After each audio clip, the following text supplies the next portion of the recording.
Lin Yuxuan and I spent most of our lives together, raised 2 children, and walked hand in hand all the way to our golden anniversary. Before Lin Yuxuan passed away, our son asked him if he had any last wishes. After I'm gone, bury me with your aunt. That's my only wish in this lifetime. The room fell into complete silence, and everyone looked at me with sympathy. I nodded silently. Let's do as he says. People whispered behind my back, saying that after all these years of being a devoted wife and mother, I still couldn't keep my husband's heart in the end. I'd become a laughingstock, but they didn't know, if there were a next life, I would never marry Lin Yuxuan. When I opened my eyes again, I had been reborn back to my wedding day. Lin Yuxuan actually jilted me at the altar, leaving me alone to face all the gossip and whispers. I didn't feel embarrassed, in fact, I felt a sense of relief.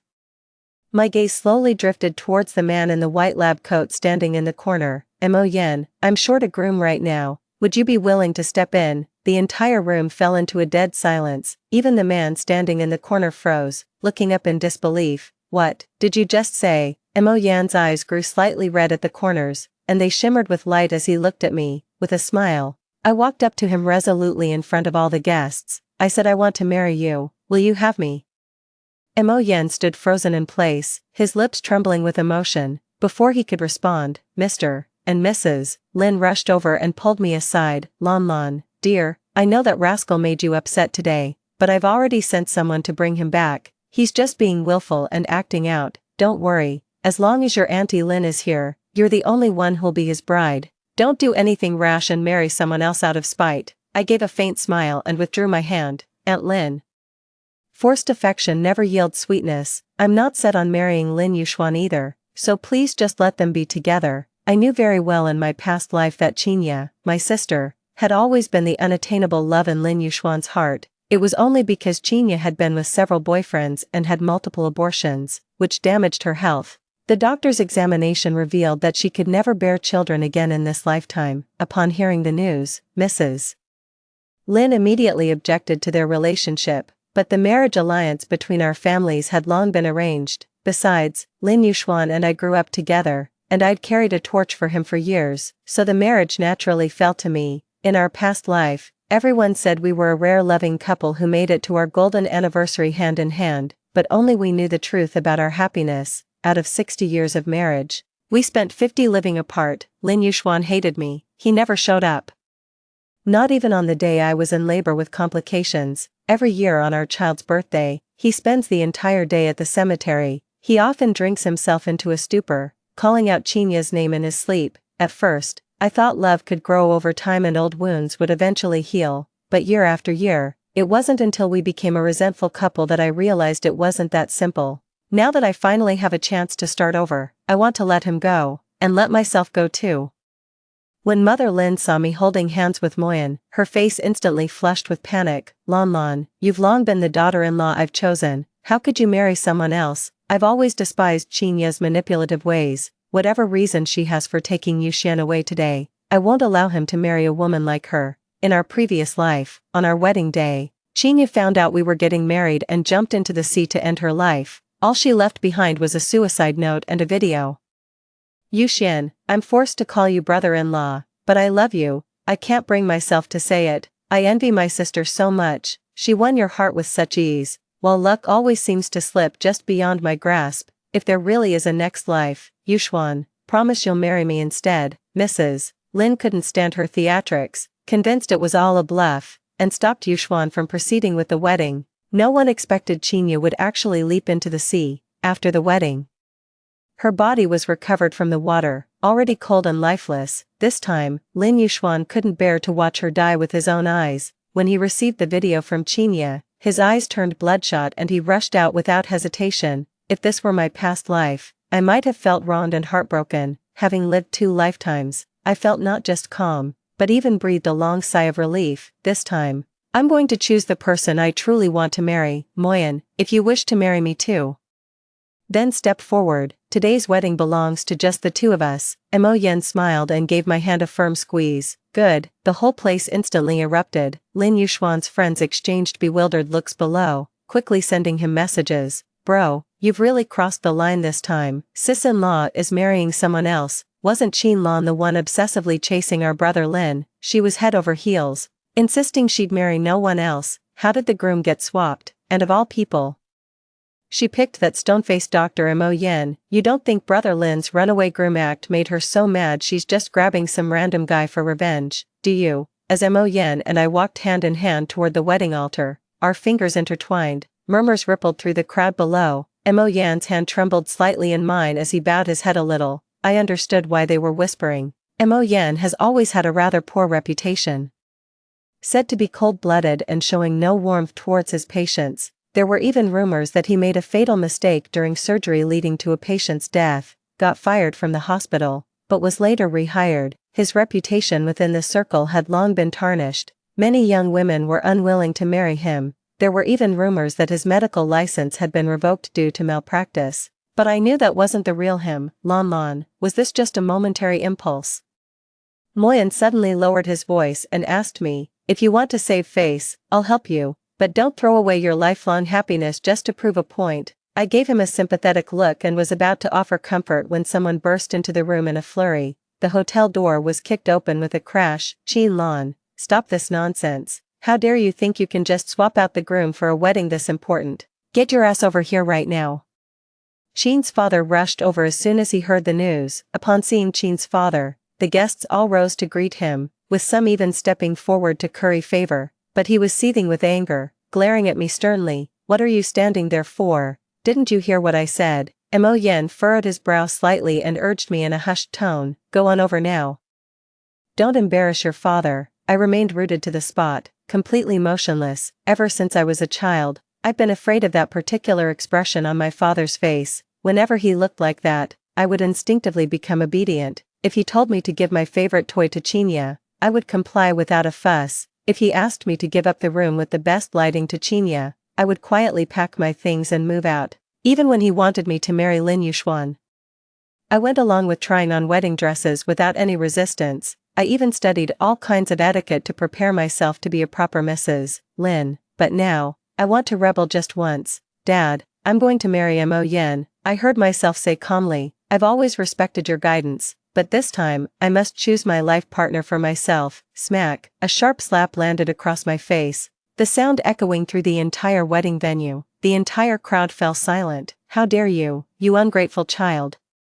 If you marry Mo Yen today, I'll disown you as my daughter. I looked up at him calmly and suddenly broke into a smile. Fine, let's sever our father-daughter relationship then. No one had expected this. The Qin family's famously well-behaved daughter actually said something like that. Father turned pale with rage, his chest heaving violently. Qin Lan, are you really going to cut ties with your own father over this doctor? In front of all these people, it seems I've spoiled you too much.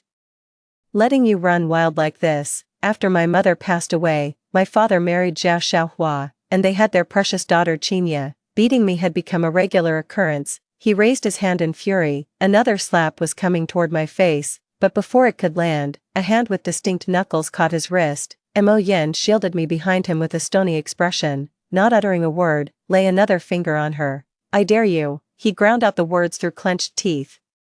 My eyes began to sting with tears. No one has ever protected me like this in my entire life. No one could understand why I would marry Moyen, that stone-faced doctor. Only I knew the reason. In my past life, the day I died in childbirth happened to be the anniversary of Chinya's death. My husband and father only care about visiting the cemetery to be with the ones who truly matter to them. No one cares whether I live or die. Even the doctors issued a critical condition notice. I called them over a dozen times, only to be met with impatient rejections every time. Mo Yen rushed over like a madman, pulling medical resources from another hospital and literally dragging me back from the jaws of death. Later, Lin Yuxuan crossed a business rival. The rival set fire to the Lin family villa, intending to burn it down. My 2 children and I woke up to thick smoke, my leg trapped under a burning cabinet. Clutching my wailing children, I begged Lin Yuxuan to save us. He ignored us completely, rushing straight into the study to rescue Chinya's memorial portrait. It was Moyen who charged into the raging flames without a second thought, carrying me and the children out one by one. As the roof beam began to collapse, I screamed at him, Moyen, get out now. But it was too late. He was swallowed by the sea of flames, his final glance at me a reassuring smile. Since then, I too have had my white moonlight, the one who gave his life for me.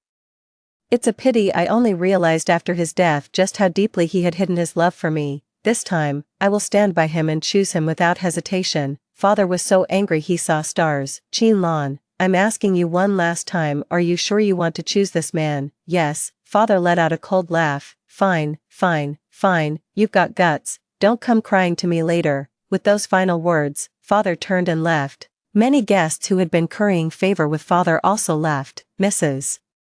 Lin remarked with biting sarcasm, Lan Lan, this marriage of yours is doomed to lack blessings. If you change your mind and still intend to marry my Yuxuan, I will always consider you my daughter-in-law. I ignored everyone else, simply holding Moyan's hand as we ascended the steps one by one. Tell the MC, let the ceremony begin. Most guests who were friends with both the Qin and Lin families had left the venue, with only a handful of friends remaining. I still smiled contentedly as Mo Yen and I completed the final ritual of our wedding. From this day forward, I am your wife, Mo Yen, through sickness and health, poverty and wealth, we are one. Mo Yen held me in his arms with a smile, gazing deeply into my eyes as he uttered a single word with profound tenderness, yes. After we married, Mo Yen moved us into a riverside apartment under his name. I need to go back to the Qin family's place to get my ID card for the marriage certificate. Just as I arrived at the Qin family's doorstep, a red sports car suddenly came speeding straight toward me. Before I could even dodge, Lin Yuxuan grabbed my arm and shoved me aside forcefully. Are you blind? Lin Yuxuan stared coldly at me, a mocking smirk curling at the corner of his lips. Didn't you already cut ties with the Qin family? What are you doing here? I replied calmly. I'm here to get my ID card for the marriage registration. Lin Yuxuan's expression instantly froze as he stared at me in disbelief. What did you say? Are the rumors true? You're really going to marry that murderous doctor? Before I could respond, Qingye in a red dress hurried over from the sports car. Oh my goodness, I'm so sorry, sis, I didn't see you standing there. I almost hit you, my bad. Dad just bought me this new sports car and I got a bit carried away with excitement. Hope you don't mind, Qingye's tone was dripping with. I glanced at the red Porsche and smiled faintly, lowering my gaze. Not at all. All these years living with the Qins, I felt like an unwelcome guest. I've long grown accustomed to watching my father and stepmother shower all their affection on Qingye. When I needed a simple commuter car for my hospital internship, my father wouldn't even provide that, yet whenever Qingye asks, he hands her sports cars one after another without batting an eye. That's when I truly understood the saying. When a stepmother enters, your own father becomes a stranger. I just came back to get some things. As I turned to leave, I'd only taken a few steps when a bucket of cold water came pouring down over my head. Lin Yuxian burst into laughter. Qingye covered her mouth to stifle a laugh, yet feigned an innocent expression. Sis, everyone says you're going to marry that murderer Mo Yen. His hands are stained with blood. And he's probably carrying diseases too. Don't bring any germs into our house, let me disinfect you. Seeing the provocation in her eyes, I fixed a cold stare on Qingye. Unfazed, she instead took step after step closer. Sis, to be honest, I really don't understand what you're thinking. Yuxuan chose me. Even if he left you at the altar, you shouldn't just grab any man to save face, should you? Everyone knows what kind of person Moyan is. He's responsible for a patient's death. How can you stand sharing a bed with him, knowing his hands are stained with innocent blood? Doesn't that disgust you? I couldn't help but let out a cold laugh. You'd better worry about your own man. Mo Yen sacrificed his reputation to protect a patient, making everyone in the hospital avoid him. He may have a bad reputation, but he's never harmed anyone. That surgery was a setup by Qingye's ex-boyfriend to get back at Mo Yen for refusing to give false testimony, but Lin Yuxuan was different. In our previous life, we maintained a marriage in name only for 60 years, yet after our twins were born, we began living separately. He could never forget Qingye, that eternal white moonlight in his heart. Every few days he'd bring home young girls who looked just like her to spend the night. He'd even flirt with them right in front of me on purpose. In my eyes, no one was more disgusting than Lin Yuxuan. A mischievous impulse struck me, and I deliberately lowered my voice as I leaned closer to Qingye. Darling, the man you're with is just my leftover. If you don't believe me, he has a black birthmark on his inner thigh. I've seen it countless times. You're holding on to a candle I've already burned, treating it like some treasure. How pathetic. With that, I turned and walked away coldly. Qingye's face instantly turned pale, stamping her foot in anger. She started arguing with Lin Yuxuan. Lin Yuxuan, are you lying to me? How does she know about the birthmark on your thigh? Have you been sleeping with her behind my back all along? Lin Yuxuan's face darkened as he floundered, trying to explain himself. No, you'd never believe me if I told you, Yaya, I swear I never laid a finger on her. Watching them argue more and more fiercely, nearly coming to blows, I couldn't help but laugh. Serves you right for badmouthing Mo Yen, serves you right. Luckily, my father wasn't home. I grabbed my ID and slipped out immediately. Before leaving, I even fetched a basin of cold water and splashed it all over Qinya. Seeing her drenched like a drowned rat, a faint smile crossed my lips. Alright, little sister, I'll let it slide this time. Stop right there. Lin Yuxuan charged after me with a face like thunder. For the first time ever, he'd actually left Qinya behind and come after me instead. Qin Lan, are you absolutely sure about this?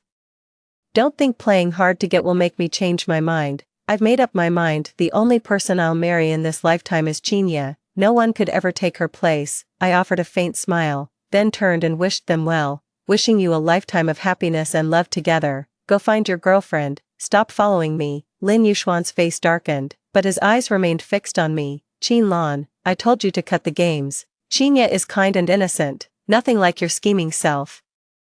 I'm warning you, don't you dare hurt her. We may have been married for decades in our past life, but you must know I never loved you, so I'm advising you, understood? I waved my hand impatiently. If you're still concerned, Moyen and I will leave this city for good and never cross paths with you again. Silence fell behind me, and I couldn't be bothered to argue with him any longer. My mind was filled with images of Mo Yen and me getting our marriage license, and at the thought, my steps grew lighter. Just as I stepped out of the Qin residence, two honks sounded from behind, the car window rolled down, and sure enough, it was Mo Yen coming to pick me up. Hop in, sweetheart. I slid into the passenger seat with a smile. What are you doing here? I thought you still had one more patient to check on. Mo Yen had requested 2 months off from the hospital so he could take me on our honeymoon. We need to get to the civil affairs office before someone else sweeps you off your feet. He cast a lazy gaze out the window. I turned to look as well. Lin Yuxuan stood with a livid expression, clenching his fists as he glared coldly at us. Deliberately in his presence, I leaned forward and pressed my lips to Moyen's. Honey, let's go. Mo Yan's face flushed instantly. With a nervous smile and nod, he stepped on the gas, forgetting to release the handbrake in his fluster. Lin Yuxuan's figure quickly faded into the distance behind us. I sat in the car, idly scrolling through my phone. When a news alert suddenly popped up, the chairman of the Qin group has severed ties with his eldest daughter Qin Lan, declaring he no longer recognizes her as his daughter. I took one glance and let it go with perfect composure. Moyen, I'm no longer the eldest daughter of the Qin family. Do you still want me? Do you think I'm not good enough for you? He paused for a moment, then quickly broke into a smile and ruffled my hair. Of course not. He said we could live a different kind of life.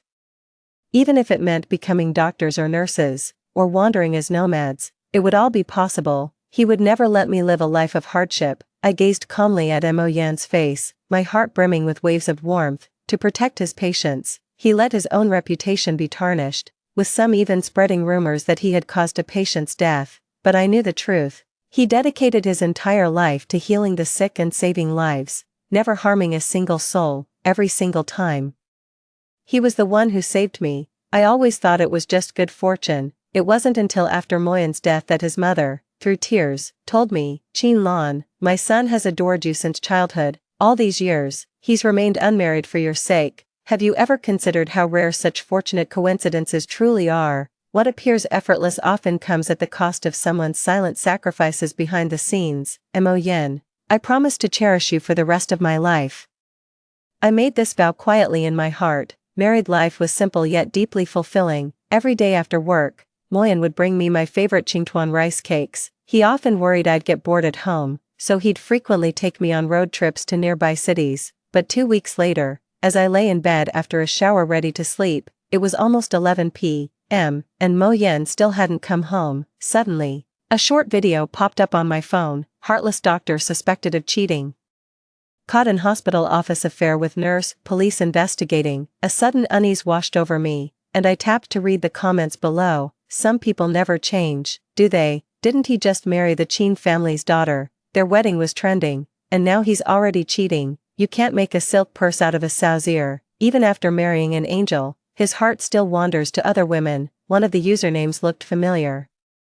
The user named Xian even specifically tagged me in the comments under the video. Take a good look at the man you chose. Now you don't even have a place to cry, do you? After a moment's hesitation, I quickly changed clothes and rushed to the hospital by taxi. Everyone says my husband is having an affair. A crowd had already gathered at the hospital entrance, with even police officers present.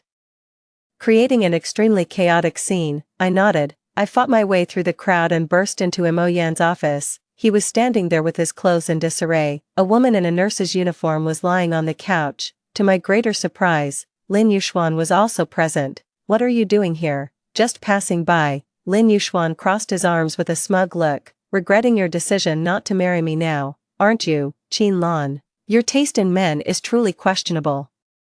You've only been married for a few days, and he's already cheating behind your back. At this rate, you'll be drowning in his infidelity. I'm genuinely curious now. What kind of woman could make Mo risk a secret affair in the middle of the night? His gaze lingered on the figure curled up on the couch, eyes full of ill intent. The girl's muffled sobs could be heard from time to time. It was obvious without thinking that there was a woman inside. My face turned slightly pale, ignoring him. I stepped forward and took Mo Yan's hand. Tell me, what on earth is going on? Mo Yan held my hand and said, Lan, do you trust me? I nodded without hesitation. Mo Yan seemed to breathe a sigh of relief. The next moment, he took the woman on the sofa by the hand. My eyes widened in disbelief at the scene unfolding before me. The woman in the nurse's uniform turned out to be Qinya, Lin Yuxuan, who had been watching from the sidelines, instantly paled. Yeah, how could it be you? Lin Yuxian nearly punched Mo Yan right in the face. You bastard, first you steal my fiancé, and now you dare lay a hand on Yaya. Don't you dare touch a single hair on her head. Before Lin Yuxuan's fist could connect, Mo Yan caught it mid-air. Mo Yan said coldly, calm down, don't forget we're in a hospital. With skills like yours, you're no match for me. Lin Yuxuan's face turned even more livid. What on earth is going on here? He ground out the words through clenched teeth.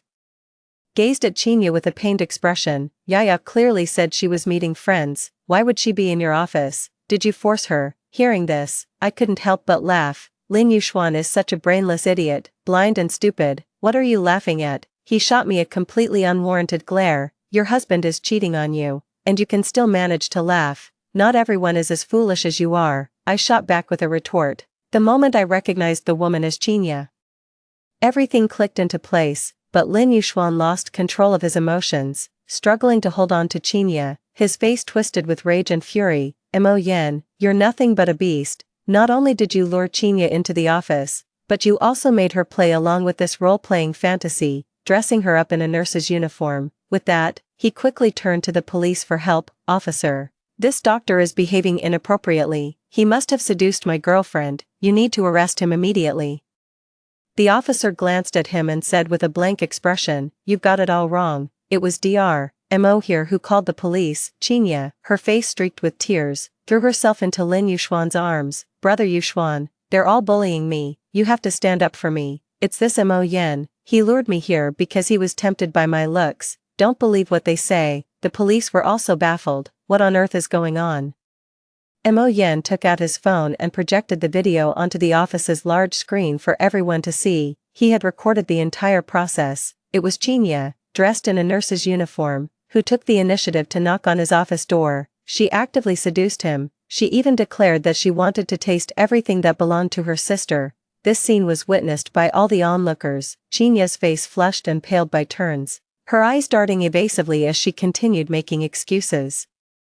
That's not what happened at all. He fabricated this video. Lin Yuxuan's heart ached the moment he saw her tears. All reason abandoned him as he pulled her into his embrace and shouted at the police. Yaya is the most innocent and kind-hearted girl. She would never do something like this. You must have the wrong person, I said with a cold sneer. Whether the video is fake or not, there must be surveillance cameras in the hospital hallway. Just pull the footage and we'll know for sure.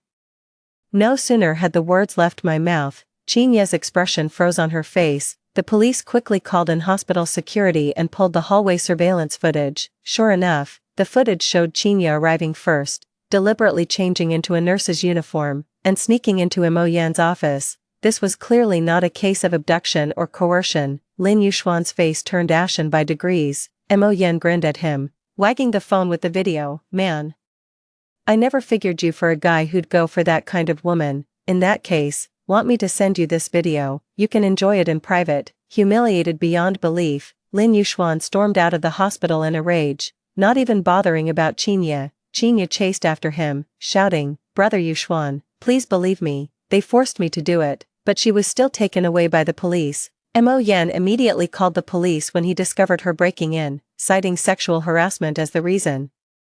Even if the perpetrator is a girl, it's still unacceptable. On our way back, I teased Mo Yan and asked, "Even when a girl throws herself at you, you turn her down, is it because Qinya isn't pretty enough?" "No." Mo Yan's tone was uncharacteristically serious. "What?" I was completely baffled. Mo Yan stopped the car and pulled me into an embrace. "Because in this whole world, you're the only one who makes my heart skip a beat. Lon Lon, I love you." A sudden smile touched my lips. In my memory, Mo Yan has always been the quiet, reserved type who rarely expresses himself. He never really stood out, even from childhood. In college, he'd quietly save me a seat or bring me breakfast, but he never took credit, never even let me know it was him, so I naturally assumed it was Lin Yuxuan who brought me breakfast. I secretly gave my heart away during those mistaken chance encounters, until I ended up throwing my whole life away, but this time, things were finally set right.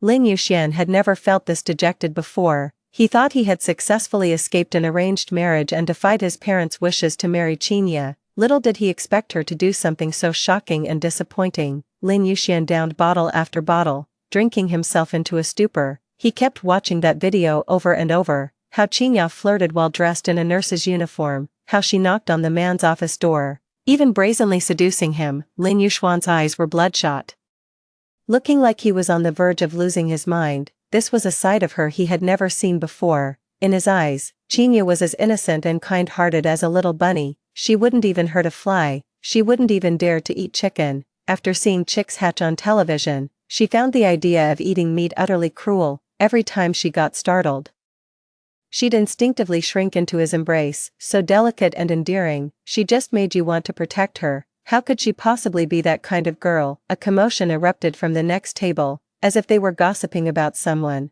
"Are you talking about that Qinya, the so-called second miss of the Qin family? What a load of crap, she's clearly a manipulative flirt. You haven't seen the way she dresses in a nurse's uniform to seduce men. She's even more shameless than a nightclub girl. If you're interested, go ahead and have some fun, but don't even think about making her your girlfriend. She's not worth it. Haven't you heard? She's dated 6 or 7 boyfriends, had multiple abortions, she's been infertile for ages." Lin Yuxuan clenched his fists tightly and slammed them hard on the table. "Who are you talking about? Shut your mouth." The men with rainbow-dyed hair turned around with cold sneers at the commotion. "Oh really? Is Qinya your girlfriend or something? Listen man. A word of advice, don't get serious with that kind of woman, or you'll be the only one getting hurt in the end." Before leaving, they dumped a whole pile of photos. Lin Yuxuan flipped through the pages with an impassive expression, but his face grew increasingly pale as he continued reading. The photos were extremely explicit. In every single one, the woman featured was Qinya. Some showed her in all sorts of bizarre outfits, while others captured her in exaggerated, uninhibited poses. Intimately entangled with men, each photo was a dagger to his heart. The truth finally dawned on Lin Yuxuan. Qinya was always that kind of fickle woman. Unsurprisingly, every boyfriend she'd ever had ended up leaving her, all because she'd had too many abortions. He was the only one still in the dark, foolishly cherishing her like some precious treasure. Though Lin Yuxuan was reluctant to admit it, he had to face the truth. She wasn't even fit to hold a candle to Qin Lan. After returning home, Mo Yan finally wrapped up all his work and was able to join me for our honeymoon. We first visited Bali, then made our way to Santorini. We even took commemorative photos at a church in Venice. We left our mark in every place we visited. We finally opened our hearts and truly let each other in. That evening, as we sat on the terrace stargazing with Moyen letting me rest my head on his shoulder, I spoke my heart for the first time. "Moyen, the truth is, I'm nothing like the innocent little bunny you think I am. Those abortions Qinya had, I was involved." Mo Yan shot me a surprised look. "What's that got to do with you?" I gave a wry smile. "Because I know Qinya would snatch away anything that belongs to me. Those boys she dated were actually people I pretended to like on purpose. Every time Qinya saw me with them, she'd get jealous and try to steal them away. Her favorite tactic was sleeping with them, but the guys I picked weren't exactly saints either. So I knew she'd bring this on herself, but I never warned her. Does that make me a terrible person? Mo Yen seemed to understand my self-deprecating tone, and gently drew me into his embrace. I understand, this isn't your fault. Living in an environment like the Qin families, you have to protect yourself. Using certain methods doesn't necessarily make you a bad person. I didn't want to cry, but hearing him say that made my eyes well up. You know what, actually? It was Qinya and her mother who caused my mom's death. This was the first time I'd ever confided my deepest secret to anyone. I'm not really the sweet, well-behaved girl everyone thinks I am. I've been using all my resources to plot my revenge. It's all because Qinya and her mother are responsible for my mother's death. My mother never should have gotten sick in the first place. Zhao Xiaohua wrecked my parents' marriage just to become Mrs. Qin sooner. She posed as my mother's best friend. She gave her a handful of pretty little stones, claiming they were precious gems brought back from abroad. She even had them crafted into exquisite jewelry. In reality, those stones were highly radioactive. My mother had only worn that necklace for 2 months when she was diagnosed with leukemia. Later, my mother passed away. Zhao Xiaohua got her wish and married into our family. She gave birth to Qinya, and along with her, she took away my father's love as well. I have a father. Yet I live like an orphan. The year of my deepest suffering. To punish me, my stepmother locked me in the basement and brought a strange man to violate me. They tore at my hair, ripping out whole handfuls. The pain was so intense I went numb. I think a few teeth got knocked out too. Whenever I disobeyed or struggled, they'd use brute force to break me, but I was stubborn as hell. That day, I somehow got my hands on a brick. It hit the man square on the head. He passed out and bled profusely. It wasn't until things nearly turned fatal that my stepmother finally let me out. She was afraid the situation would blow up, that my father would find out and hold her accountable, so she handled the matter discreetly. From then on, she became increasingly wary of me. At first, Qinya still had some sisterly affection for me. She'd follow me around calling me sister and save me the best candies. But our stepmother kept stirring the pot behind the scenes, gradually turning her against me. She kept saying that without me, all the Qin family's assets would have gone to Qinya, so she saw me as her rival and started competing with me for everything. She sowed the seeds of her own misfortune. Now her daughter must taste the bitter fruit. After our honeymoon, Mo Yen and I returned to our riverside apartment and settled back into our normal routine. He never once made me feel like a burden, even though I wasn't working. In fact, worried I might get bored. He even set up a small clinic for me to manage. That day, I had just come downstairs. I suddenly spotted a furtive figure lurking by the doorway. Just as I was about to call for help, the person darted out and cornered me against the wall. Lon. It turned out to be Lin Yuxian, completely wasted. A pair of bloodshot eyes stared at me. Lon, did you know all along? Know what? I asked, confused. He looked at me like a wronged puppy, his expression utterly pitiful. You knew all along that Qinya was exactly the kind of woman I despise most, yet you never exposed her in front of me. Are you doing this on purpose, just because of how I treated you in our past life? You want to witness my downfall with your own eyes in this one. Lin Yuxuan's voice carried a slight nasal tone, yet it remained domineering and forceful. He stepped forward and pulled me into a tight embrace. He actually tried to force a kiss by leaning in. Have you lost your mind, Lin Yuxuan? I'm not your wife anymore. Look closely at who I am. Lin Yuxuan suddenly let out a self-mocking laugh. Lon, I wasn't mistaken. Of course I knew it was you. I regret it now. In my past life, because Qinya took her own life, I became fixated on the idea that saving her would give me a different future. But I was completely wrong. The moment I chose her, I had already lost you. I frowned impatiently. Isn't that stating the obvious? Lon, I've already broken up with Qinya. There's no way I'd ever marry her in this lifetime. Only now do I see my own heart clearly. The one I've always loved is you. I treated you poorly in our past life, so let me make it up to you this time. Alright, Lon, please give me another chance. Looking at Lin Yuxuan now, I couldn't help but see him as both pitiful and ridiculous. Back when Lin Yuxuan and I got engaged, the only reason Qinya felt compelled to steal him away was because he was my fiancé. But now, I want nothing to do with him. She gave up on that too. Qinya was determined to seduce my husband Moyan, but after getting thoroughly rejected last time, she didn't dare risk being sent to the police station again, so she finally came to her senses. I thought she and Lin Yuxuan were finally going to become an official couple. To think Lin Yuxuan would choose to abandon her. I let out a heavy sigh and pushed Lin Yuxuan away. Show some self-respect. Who you choose to be with is none of my concern. Remember, I am Mo Yan's wife now. If you harass me again, don't blame me for calling the police. Lin Yuxuan was about to cause more trouble when Mo Yan suddenly took my hand and shielded me behind him. Lin Yuxuan immediately backed down. He knew Mo Yan had been working tirelessly these days to push for hospital reforms, acquired his father's private hospital, even Qin Corporation. My own father has to suck up to Mo Yan. The man who used to beat me at the drop of a hat no longer mentions cutting ties, but instead seizes every chance to cozy up to Mo Yan. He wants me to whisper in Mo Yan's ear and secure him a few business deals, all in the name of family. This suggests his company has been on a steady decline. It's reached such a critical point that he had to swallow his pride and seek help from the daughter he always looked down on. I just let out a cold laugh. As expected, when interests are at stake, emotions prove to be the most fragile. Sure. I took a sip of coffee and said with a smile, I'll agree on one condition: divorce Qinya's mother, then go kowtow 3 times at my mother's grave. 3 months after returning from our honeymoon, I discovered I was pregnant.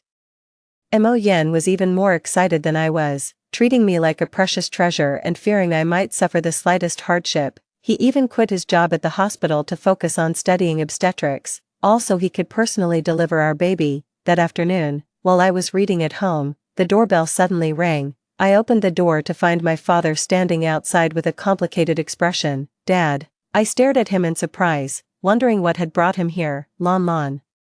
Your father would like to have a word with you. His voice caught with emotion, which only deepened my confusion. After a moment's hesitation, I let him in. My father settled on the sofa and remained silent for a long while before speaking. Lon Lon, I came to apologize to you. Seeing my surprised expression, he let out a bitter laugh. All these years, I've let you down, son, and I failed your mother too. I remained silent, waiting for him to continue.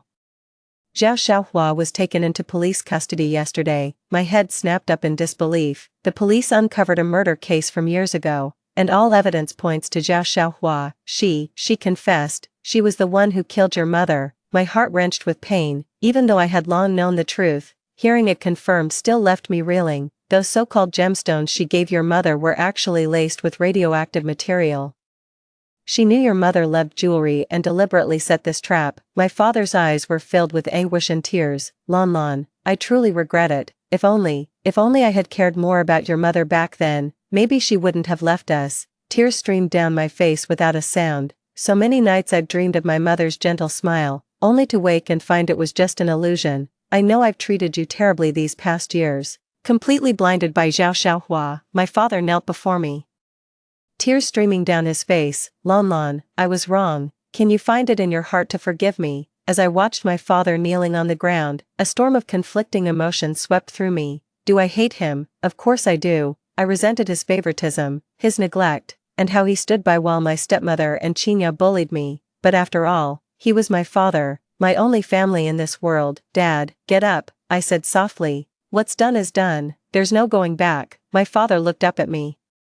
His eyes filled with hope. Now that you know the truth, I don't hold any grudge against you, but some wounds can never truly heal. I gently touched my slightly rounded belly. I have my own family now, and soon I'll have my own child. I hope you can respect my choices and no longer interfere with my life. Father nodded, wiped away his tears, and stood up. Lon Lon, you're right, I will respect your decision. He pulled a document from his pocket. This is my will. All shares of the Qin Group will be transferred to you. You've earned this, and it's also a small compensation for the hardships you've endured over the years. I didn't take the documents, just shook my head. Dad, I don't need these. Mo Yan has given me enough love and security. We're doing just fine. Father gave a bitter smile. I know you don't need these things now, but they're your rightful inheritance. I'll keep the documents for you. You can come claim them whenever you're ready. He turned to leave, pausing at the doorway. Oh, I almost forgot to tell you, Qinya isn't my biological daughter. She was born from Zhao Xiaohua and her lover. All these years I've been kept in the dark. How ridiculous. I stared at him in astonishment. This was something I hadn't anticipated. No wonder Qinya doesn't look anything like her father. Dad, about Qinya, she's left with her biological father. I heard they went abroad. That Lin family boy still doesn't know, does he? How pitiful. With these words, father slowly walked away, his retreating figure looking much more aged than I remembered. I closed the door and slowly slid down to the floor, leaning against it. Years of grudges and pain seemed to finally find some resolution in this moment. My mother's spirit in heaven should be able to rest in peace now. As the days went by, my belly grew larger and larger. Mo Yen was even more anxious than I was. Studying nutrition guides every day to make sure the baby and I weren't missing any essential nutrients. I was reading on the sofa when the doorbell suddenly rang. Mo Yen went to answer the door, and I heard a familiar voice. I need to see Qin Lan. I have something to tell her. It's Lin Yuxuan. Mo Yen came back frowning. Lin Yuxuan wants to see you. Should I send him away? I shook my head. Let him in. Let's see what he has to say. Lin Yuxuan walked in, looking even more haggard than the last time we met. His gaze fell on my swollen belly, his expression unreadable. Lan, I came to say goodbye. I looked at him, puzzled. I'm moving abroad, and it might be a very long time before I return. He let out a bitter laugh. Qinya ran off with most of my assets. The Lin family is bankrupt now. I've lost all face to stay here any longer. I never imagined things would turn out this way. In my past life, Lin Yuxian treated me as a replacement, making my existence a living hell. This time, I kept my distance from him, and fate still dealt him the punishment he deserved. I see. Have a safe trip then, I said calmly. Lin Yuxuan was taken aback, seemingly surprised by my cold response. Lan, there's one more thing I need to tell you. He took a deep breath. In my past life, I always believed you were the one who killed Qinya, so I hated you and sought revenge. But in this life, I've come to realize that Qinya never died at all. She deliberately set up this scheme to deceive all of us, and I, foolishly consumed by guilt and obsession, wasted an entire lifetime. I stared at him in shock. What do you mean? Qinya isn't dead. Lin Yuxuan nodded. She's living comfortably abroad with her mother's lover. All these years, she's been deceiving me, deceiving everyone. I was at a loss for words. How ironic fate can be. In our past life, Lin Yuxuan hated me for a lifetime over an illusion. Now that he's finally uncovered the truth in this life, he has already lost everything. Lin Yuxuan, let bygones be bygones. We've both moved on with our lives, I said softly. He looked at me, his eyes filled with regret. If I had chosen you back then, would everything be different now? Mo Yen approached and took my hand. But you didn't, and I chose her. That's how fate unfolded. Lin Yuxuan glanced at our clasped hands and gave a silent nod. You're right. I wish you both happiness. He turned and walked away, his steps unsteady. I knew this would be the last time we saw each other. After the door closed, Mo Yen gently embraced me. Are you okay? I leaned into his embrace and nodded. I'm fine. It's just, I never imagined fate could weave such magic. Mo Yen pressed a kiss to my forehead. No matter what fate has in store, I know this much. Now that I've found you in this lifetime, I'm never letting go. I looked up into his eyes, which were filled with tenderness and resolve. Mo Yen, thank you for always being there. He smiled, the wrinkles at the corners of his eyes unfolding like flower petals. Silly, I'm the one who should be thanking you. 3 months later, I gave birth to a healthy baby boy without any complications. Mo Yen named him Hope, symbolizing our new hope and future. The arrival of our child brought greater fulfillment to our lives and filled us with even more happiness. Qin's father often visited us. He had quit drinking and become more calm and serene. Though some distance remains between us, time has gradually healed our wounds. Zhao Xiaohua was sentenced to 20 years in prison for murder. After squandering money abroad with her biological father, Qinya was arrested by local police for fraud and is expected to be extradited to face trial in China. Lin Yuxuan moved to Africa, where he reportedly works as a volunteer doctor and has started a new life. Meanwhile, Mo Yan and I continued living our simple yet fulfilling life. Waking up each morning to see my husband sleeping peacefully beside me and our child resting soundly fills me with profound contentment. In my previous life, I spent most of my years with Lin Yuxuan, yet never experienced true love. This time around, I chose someone who genuinely loves me, and have found the most sincere happiness. If our past life's marriage was a fleeting bloom, with love vanishing in the blink of an eye, then in this lifetime our love will stand evergreen like the pine, never to wither. One evening, the three of us sat on the balcony gazing at the stars. Moyan suddenly asked me, Lan, if you were given another chance, would you still choose me? Smiling, I took his hand and laced my fingers through his. Mo Yen, no matter how many chances at rebirth I'm given, I would choose you without a moment's hesitation, because you are the only answer in my life, now and always. A tender light shimmered in Mo Yan's eyes as he gently pressed his lips to mine. Hope giggled in our arms, reaching out her tiny hands to clutch at the edges of our clothes. At this moment, I knew I had found my true home. not a luxurious mansion, nor an illustrious family background, but this humble home, this man who truly loves me, and the fruit of our love. This is the life I truly wanted after my rebirth. Under the moonlight, our shadows clung together, never to part again. And, story 2. I had a car accident and urgently needed panda blood. My childhood friend begged bitterly in the Panda Blood Mutual Aid group, "Please, I'll agree to any condition, marry me, is that okay too?" a girl asked. My childhood friend gritted his teeth and endured. Yes, the whole network praised my childhood friend for sacrificing for love. If I made a fuss, I was being ungrateful. It was only years later that I found out the two of them had already been having an affair, once again. I returned to the day when I had a car accident and urgently needed panda blood. I preemptively called the young Master Gu in Hong Kong City. "I'm Jiangli, who once donated panda blood to you. Can you return that 1200 cc of blood to me?" Unexpectedly, young Master Gu had also been reborn. He rushed over overnight, buying and contending, "Donating blood is okay, but she has to marry me." I didn't expect my childhood friend to go crazy on the spot. 1. The young Master Gu in Hong Kong City vied and contended to marry me. He rushed to the hospital against time and took the lead in donating blood to me. However, the girl with panda blood, Qin Xiangwei, didn't know this. 3 days after my operation, Qin Xiangwei barged into the ward with a sense of entitlement to confront me. "Jiangli, it was me who donated 1200 cc of panda blood to you. Do you know what it means to donate 1200 cc of blood at once? It could lead to heart failure, shock, and even threaten my life. I'm saving your life with my own, so it's not excessive for me to ask for any condition. My condition is that Qinyao must marry me. I know you must be extremely reluctant in your heart, but no matter how reluctant you are, you have to endure it for now." I cut off her words. "I agree." Qin Xiangwei clearly didn't expect that I would calmly say yes. "What did you say?" Even Qinyao, who had a pained expression on his face, was full of surprise in his eyes.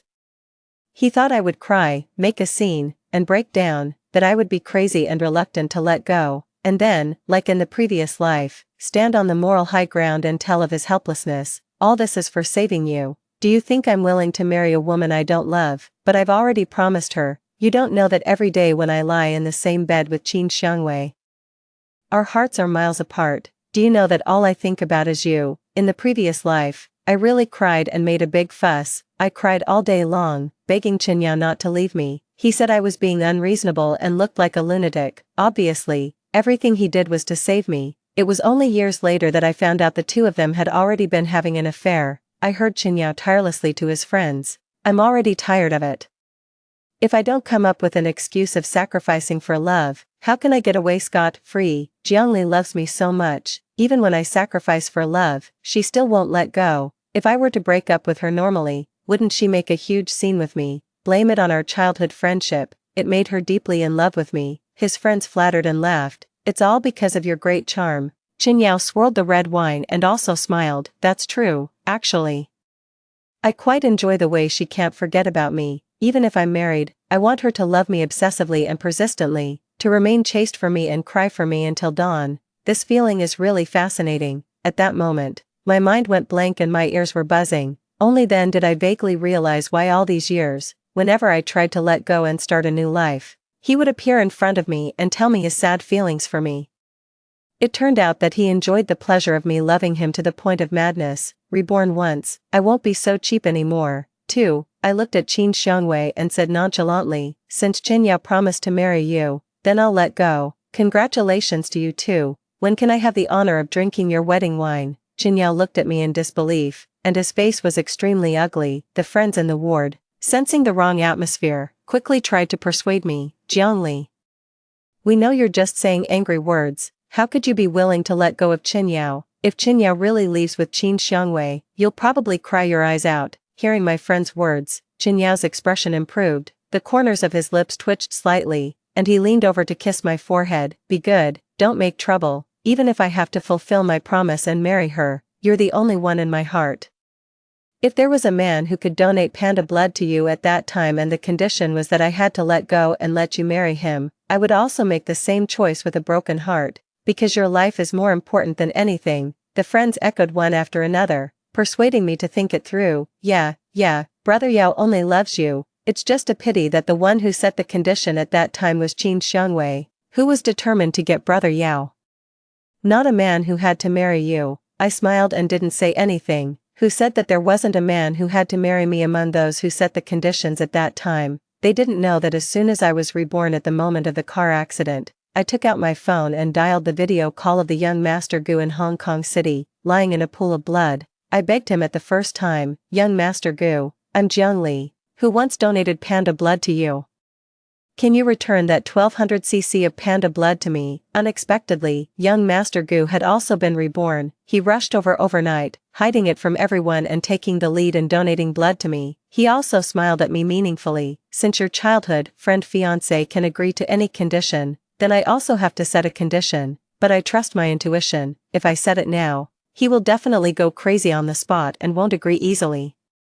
Let's talk about everything after you successfully break off the engagement." I thought Gu Jincheng was overthinking. Qin Yao couldn't wait to break off the engagement with me and marry Qin Xiangwei instead, but I still agreed to Gu Jincheng's request. "Okay, let's talk about everything after the engagement is broken off successfully." 3. In the previous life, I finally married Gu Jincheng, but my heart was always being toyed with by Qin Yao, and I turned a blind eye to Gu Jincheng's kindness. Yet he still firmly stood up to protect me when I was exposed by Qin Xiangwei for not being able to forget a married man, when I got depression and was ridiculed by the whole network for faking illness because I couldn't get what I wanted. He sneered at everyone. So what if she doesn't have me in her heart? I, Gu Jincheng, dare to marry her, and I dare to protect her for life. I'm here to support her, not to uphold justice. Why should I take a step back to make things easier for you? Allowing you to push your luck and hurt my wife in front of me. At that time, I was already in the late stage of depression and despairing, but Gu Jincheng still never left me. Even though our marriage was in name only, he still refused to give up on me. Reborn once, I won't mistake a scumbag for true love again, and I won't avoid the one who really loves me like the plague. Qin Xiangwei, however, didn't believe that I could let go of Qin Yao so readily. "Jiang Li, you're acting so convincingly." I almost believed it. Who doesn't know that you love Qin Yao like crazy, sticking to him like a plaster since childhood? Can you let go of him so easily? I hate bitches who say one thing and do another the most. I'm not acting. I took off the engagement ring on my ring finger and returned it to Qin Yao. "Since you're going to marry Miss Qin, it's inappropriate for me to wear this ring anymore. I'm returning it to you. I won't pester you anymore in the future." Seeing me take off the ring, Qin Yao's face suddenly darkened. He forcefully stuffed the ring back into my hand. "Keep it as a memento." I shook my head. "No need, it's not fair to Miss Qin. From now on, I'll empty my heart and never think about you again. I mean what I say. If I think about you again, may I be struck by lightning. If I'm still so cheap after being reborn, if the heavens don't strike me, I'll look down on the heavens. Such a wimp doesn't deserve to live." Qin Yao's chest heaved, and he immediately covered my mouth. "What are you talking nonsense? How can you casually swear such a poisonous oath like being struck by lightning? Do you want to die?" Qin Xiangwei was very happy and took the initiative to come over and put her arm through Qin Yao's. "Qin Yao, accompany me to choose a wedding dress." "Okay, there are so many people accompanying Sister Jiang in the ward, you should learn to avoid suspicion." Qin Yao shook off Qin Xiangwei's hand, and his tone was very bad. "Get lost, I'm not in the mood today." I was a bit surprised. In the previous life, he would never shout at Qin Xiangwei like this, so it turned out that when I stopped flattering him, his enthusiasm for accompanying Qin Xiangwei to choose a wedding dress wasn't that strong either. In the ward, the friends were all trying to persuade Qin Yao not to get angry. "Qin Yao, I think what Miss Qin said is right. After all, you're going to marry Miss Qin in the future. You probably need to learn to avoid suspicion." Qin Yao's tone was even worse, and he roared sharply, "Get out, all of you." After everyone left, Qin Yao lowered his head and pinched my nose and said, "Are you happy now? If you're reluctant to let me go, just say so. When did you learn to play hard to get? You even swore a poisonous oath that you won't love me anymore. Your mouth is so tough. Can you really let go in your heart?" He looked at me affectionately, and his charming peach blossom eyes were captivating. Unfortunately, he could no longer captivate my heart. I said faintly, "I can let go." Probably because my expression was too indifferent, a trace of panic actually flashed through Qin Yao's eyes. 4. Late at night, Qin Yao was still called away by a phone call from Qin Xiangwei. After he left, Gu Jincheng walked into the ward to accompany me. He brought me delicious beef soup and fed me mouthful by mouthful. He said, "Red meat nourishes blood, drink more." I pushed the soup to him. You also need to replenish your body. Donating 1200 cc of blood at once is no joke. One wrong move and there will be problems with your body. Thank you for being willing to donate so much blood to me at once. I have nothing to repay you with. And I don't even have the face to face you. Gu Jincheng looked at me and smiled gently. Once I was on the verge of death. Weren't you also risking your life to donate so much blood to me at once? At that time, I also had nothing to repay you with and just wanted to marry you. Unfortunately, you were deeply in love with that childhood friend and rejected me mercilessly. 3 years ago, I saw a message in the Panda Blood Mutual Aid Group, emergency help, looking for panda blood throughout the city. This is the People's Hospital in the Tibetan area. A patient is in critical condition and urgently needs 1200 cc of bag ARH, negative red blood cells. Are there any panda brothers and sisters nearby who can come and help? Unfortunately, the place that needed panda blood was in the Tibetan area. Many people wanted to rush to help but couldn't make it in time because of the long distance. I happened to be doing research in Tibet at that time and was the only one who could donate blood to Gu Jincheng. After that, he proposed to marry me. And I refused. Later, he heard that Chen Yao had married Qin Xiongwei. He came all the way from Hong Kong City to pursue me. He said, I'm not doing this to repay your kindness. Actually, I've known you for a long time. When you were in graduate school and went to Hong Kong City to participate in academic activities with your supervisor, I fell in love with you at first sight. I didn't expect that the person I had a crush on would save my life at a critical moment. This is a match made in heaven. Unfortunately, in the previous life, I didn't know how to cherish it. Tears welled up in my eyes, and I tried to hold back my sobs and asked cautiously, I have no way to repay your life-saving grace. Is it still too late for me to marry you now? Gu Jincheng couldn't believe it. He suddenly tightened his grip on my hand and held his breath. Jiangli, what did you say? Say it again. Do you really want to let go of Chen Yao? Weren't you crazy about him, in the previous life?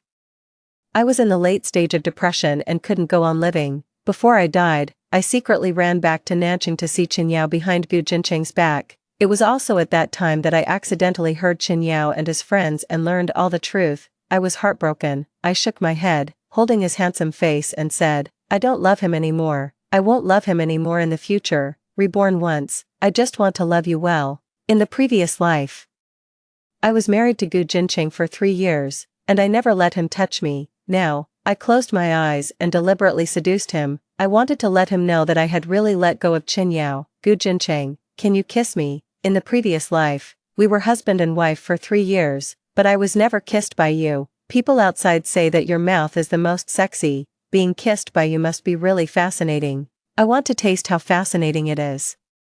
Gu Jincheng's eyes turned red at the corners. He almost lost control when he kissed me. He said, I did kiss you once. You cried so hard that I didn't dare anymore. I can't bear to see you cry. My heart would break. Really, I don't remember. In the future, I won't cry. I will only. My hand touched the thrilling pectoral muscle lines under his shirt. I wanted to tell him that in the future, I would only respond. His body trembled, and he lost more control.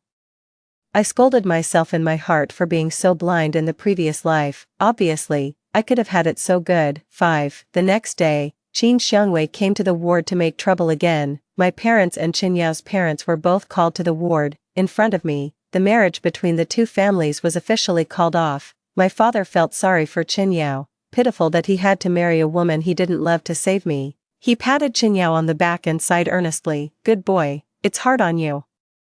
Don't worry, no one will scold you for being fickle. This marriage will be officially called off today. We will do a good job of working on Shali's thoughts. Chen Yao looked at me deeply, waiting for me to cry, make a scene, and threaten to commit suicide. Unfortunately, I was too calm. Chen Yao sat in front of the hospital bed, unwilling to give up. Shali, don't you have anything to say? Are you just going to calmly give me away to someone else? Don't hold it in. If you're wronged, cry it out. I withdrew my hand that he was tightly holding. If I tell you not to marry Qin Xiongwei now, will you agree? Chen Yao said painfully, You know I can't. A man's word is his bond. I did all this to save you. I found it funny. Then what else is there to say? Chen Yao pinched the space between his eyebrows. I'm afraid you can't take it and will hold it in until you get sick. I said, Don't worry, I won't. I've already tried to let go. I tried hard and found that it's not that difficult. It turns out that you're not as important to me as I thought. But Chen Yao's face was gloomy. The faster I let go, the uglier his face became. He actually grabbed my wrist and accused me. I don't believe it. The words you said before, that you loved me, couldn't leave me, and couldn't live without me, were they all fake? I remembered his smug face in the previous life when he was telling his friends that I was deeply in love with him. I took a deep breath and became even more indifferent. Just consider them all fake. Chen Yao's throat seemed to be blocked by something, and he couldn't say a word. He just glared at me fiercely, as if he was going to grind his teeth. My father returned the betrothal money and said to Chen Yao's father, "Old brother, the 880,000 yuan betrothal gift has all been returned. Check if it has arrived." Chen Yao's father looked at his phone and said, "It has arrived." Xiaoli is such a pitiful child, she must be crying her eyes out inside, but still trying to be brave and say that she has let go. When Chen Yao heard his father's words, his face finally improved a little. What his father didn't know was that I was sending a WeChat message to Gu Jincheng. "The engagement is successfully broken off. I'm single now, waiting for you to come and win my heart." Gu Jincheng asked me what my father usually liked the most. I asked, "What are you going to do, Gu Jincheng?" "I'm going to visit your father with gratitude and propose marriage. I'll tell your father that the one who donated blood to you that day was actually me, and the condition for me to save you was that you had to marry me." 6. Seeing that the engagement was successfully broken off, Qin Xiangwei immediately pulled Chen Yao up from beside my hospital bed. "Chen Yao, I want you to go to the Civil Affairs Bureau with me to get the marriage certificate now. I'm afraid that Jiangli will regret it in a few days and pester you again. To avoid any more troubles, let's get the certificate first, then if she pesters you again, don't blame me for calling her a shameless mistress." Qin Xiangwei looked at me triumphantly, as if she was certain that I would pester Chen Yao. She couldn't wait to tear apart the mistress. Chen Yao slapped Qin Xiangwei in the face. "Who are you calling a mistress?" The ward instantly became as quiet as a chicken. Qin Xiangwei covered her face in disbelief, her voice shrill. "Chen Yao, I'm the wife you're about to marry. How could you hit me because of her? I just told her not to embarrass herself by pestering you. Why did you hit me? She's pining for a married man. Why can't I call her a mistress?" I found it funny and asked lightly while lying on the hospital bed, "Are you blind or deaf? Did I pine for him? Didn't I say I let go? Have I pestered him from beginning to end? If you have delusions, go get treated, don't bark here." Qin Xiangwei, however, was certain. "Who can't see that you're just pretending? You love Chen Yao to death in your heart, but you still pretend to be magnanimous and give him to me. You must be crying in your dreams and begging Chen Yao not to leave you, right?" Qin Xiangwei stared at Chen Yao with red eyes, her voice tinged with sobs. "Her tricks can't fool me. She's just pretending. You two have been childhood sweethearts since you were young. How could she let go so quickly? She's just being stubborn. You must go to the Civil Affairs Bureau with me to get the certificate today." Chen Yao had been observing my expression, not willing to miss any clue, but he couldn't see anything, and his expression became irritable. Chen Yao's father sighed and made the decision. "Chen Yao, you and Wei Wei go get the certificate now." It's also a way to completely break Xiaoli's thoughts. Chen Yao was pulled away by Qin Xiangwei with hesitant steps. When he was about to leave the ward, he suddenly shook off Qin Xiangwei's hand, came back and bent down to kiss my forehead. I turned my head to avoid it, and he only kissed my hair. I still felt disgusted. Chen Yao seemed to have some regrets, and he said, "Xiaoli, wait for me to come back. I will never give up on you." I wanted to tell him that he wouldn't be able to wait. Gu Jincheng was already handling the transfer procedures for me. He said that the hospitals in Hong Kong City were better, and there weren't a bunch of annoying people coming to the ward to disgust me from time to time. It was suitable for my post-operative recovery. I agreed. I also thought these people were quite funny. Obviously, I had clearly stated that I had let go, but no one believed me. Every day, someone would come to the ward and imagine how I was infatuated with love and hate. I sent a WeChat message to Gu Jincheng. "When will you arrive? Hurry up, Gu Jincheng." "Right away. I just arranged a private jet. We'll leave today." 7. When Chen Yao and Qin Xiangwei arrived at the Civil Affairs Bureau, Gu Jincheng had already arranged a private jet and wanted to transfer me to a hospital in Hong Kong City. He came to the ward to talk to my father and was about to take me away now, like Qin Xiangwei. He was also afraid of long, drawn-out problems and just wanted to cut the Gordian knot quickly. My father was confused, and his mood was more exciting than a roller coaster ride. He didn't expect that just after losing a son-in-law, a better one would come along in a blink of an eye. My father confirmed with me again and again, "Xiaoli, are you sure you want to go with this young man? You can't just find someone to marry randomly just because Qin Yao is going to marry someone else. Although this young man has long legs, broad shoulders like the Pacific Ocean, and a narrow waist like a male model, which is your favorite type, but didn't you say you would only marry Qin Yao since you were a child? Should I call Qin Yao and tell him to come to the airport to chase you? If he knows that the one who donated blood to you wasn't Qin Xiangwei, he won't have to marry her. I rolled my eyes at my father and pretended to be in a dilemma. Dad, what can I do? You heard it in the hospital just now. The condition for Gu Jinqing to agree to donate blood to me was that I had to marry him. Is it that when Qin Xiangwei donates blood to me, Qin Yao has to keep his promise, but when Gu Jinqing donates blood to me, I can just abandon him? One can't be so double standard. Besides, that's 1200 cc of panda blood, a matter of life for life. My father was left speechless and could only agree to let Gu Jinqing take me away. Gu Jinqing arranged a chartered plane and also hired an excellent attending doctor at a high price to accompany me to take care of me. To avoid any accidents on the plane during the journey, he arranged every detail of the journey, so that my father couldn't find any faults. My father couldn't help but ask indirectly, "Boy, be honest, when did you start having your eyes on my Shally? You have a good eye. If it weren't for Shally's car accident and urgent need for panda blood, you wouldn't have a chance to take advantage of the situation even in your dreams." I glared at my father. Dad, can you stop being so gossipy? Gu Jinqing answered every question. He held my hand in his palm and played with it. I don't dare to deceive uncle. It's been a long time, so long that it seems like something from a past life. The first time I met Shally was when she came to Hong Kong City to participate in an academic conference with her supervisor. Other postgraduate students were just eating and drinking in the venue, but Shally, like a newborn calf not afraid of tigers, not only followed her supervisor throughout the process but also dared to express her opinions in front of a group of bigwigs. She was very confident, dazzling, and charming, making people fall in love at first sight. I was a bit surprised. I didn't expect Gu Jinqing to answer like this. Yes, if I hadn't been love-struck, I could have shone brightly in my own field, but in the previous life, I was immersed in the worry about losing Qin Yao and lost myself. After my father went to the toilet, I asked Gu Jinqing with red-rimmed eyes, "The confident, dazzling, and charming girl in your eyes must have disappointed you later, right?" Gu Jinqing seemed to see through my heart. He kissed the back of my hand, and his voice was magnetic and gentle. "No disappointment. I've been waiting for you to cheer up, to live again as the person who made me fall in love at first sight. I didn't wait for it in the previous life. Let's work hard in this life." I nodded, and a spark re-ignited in my eyes. "Okay, I will definitely live up to your expectations." I took a deep breath and was full of expectations for my future. My restless hand, however, was touching around through his shirt.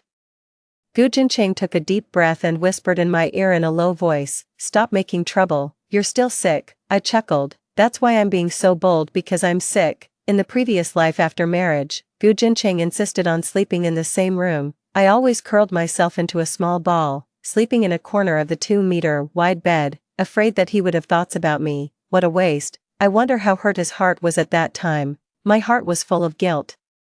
And I suddenly wanted to spoil him, give him some sweetness. I pointed to my mouth. "Kiss me again, a passionate one." Gu Jinqing's breath became hot. As soon as he stuck his tongue in, my father came out of the toilet. Gu Jinqing was like a startled bird and sat up straight suddenly. He looked so noble, proper, and like a righteous gentleman. He called the medical staff to put me on a mobile hospital bed and pushed me out. Soon I got into an ambulance, and the group rushed to the airport. 8.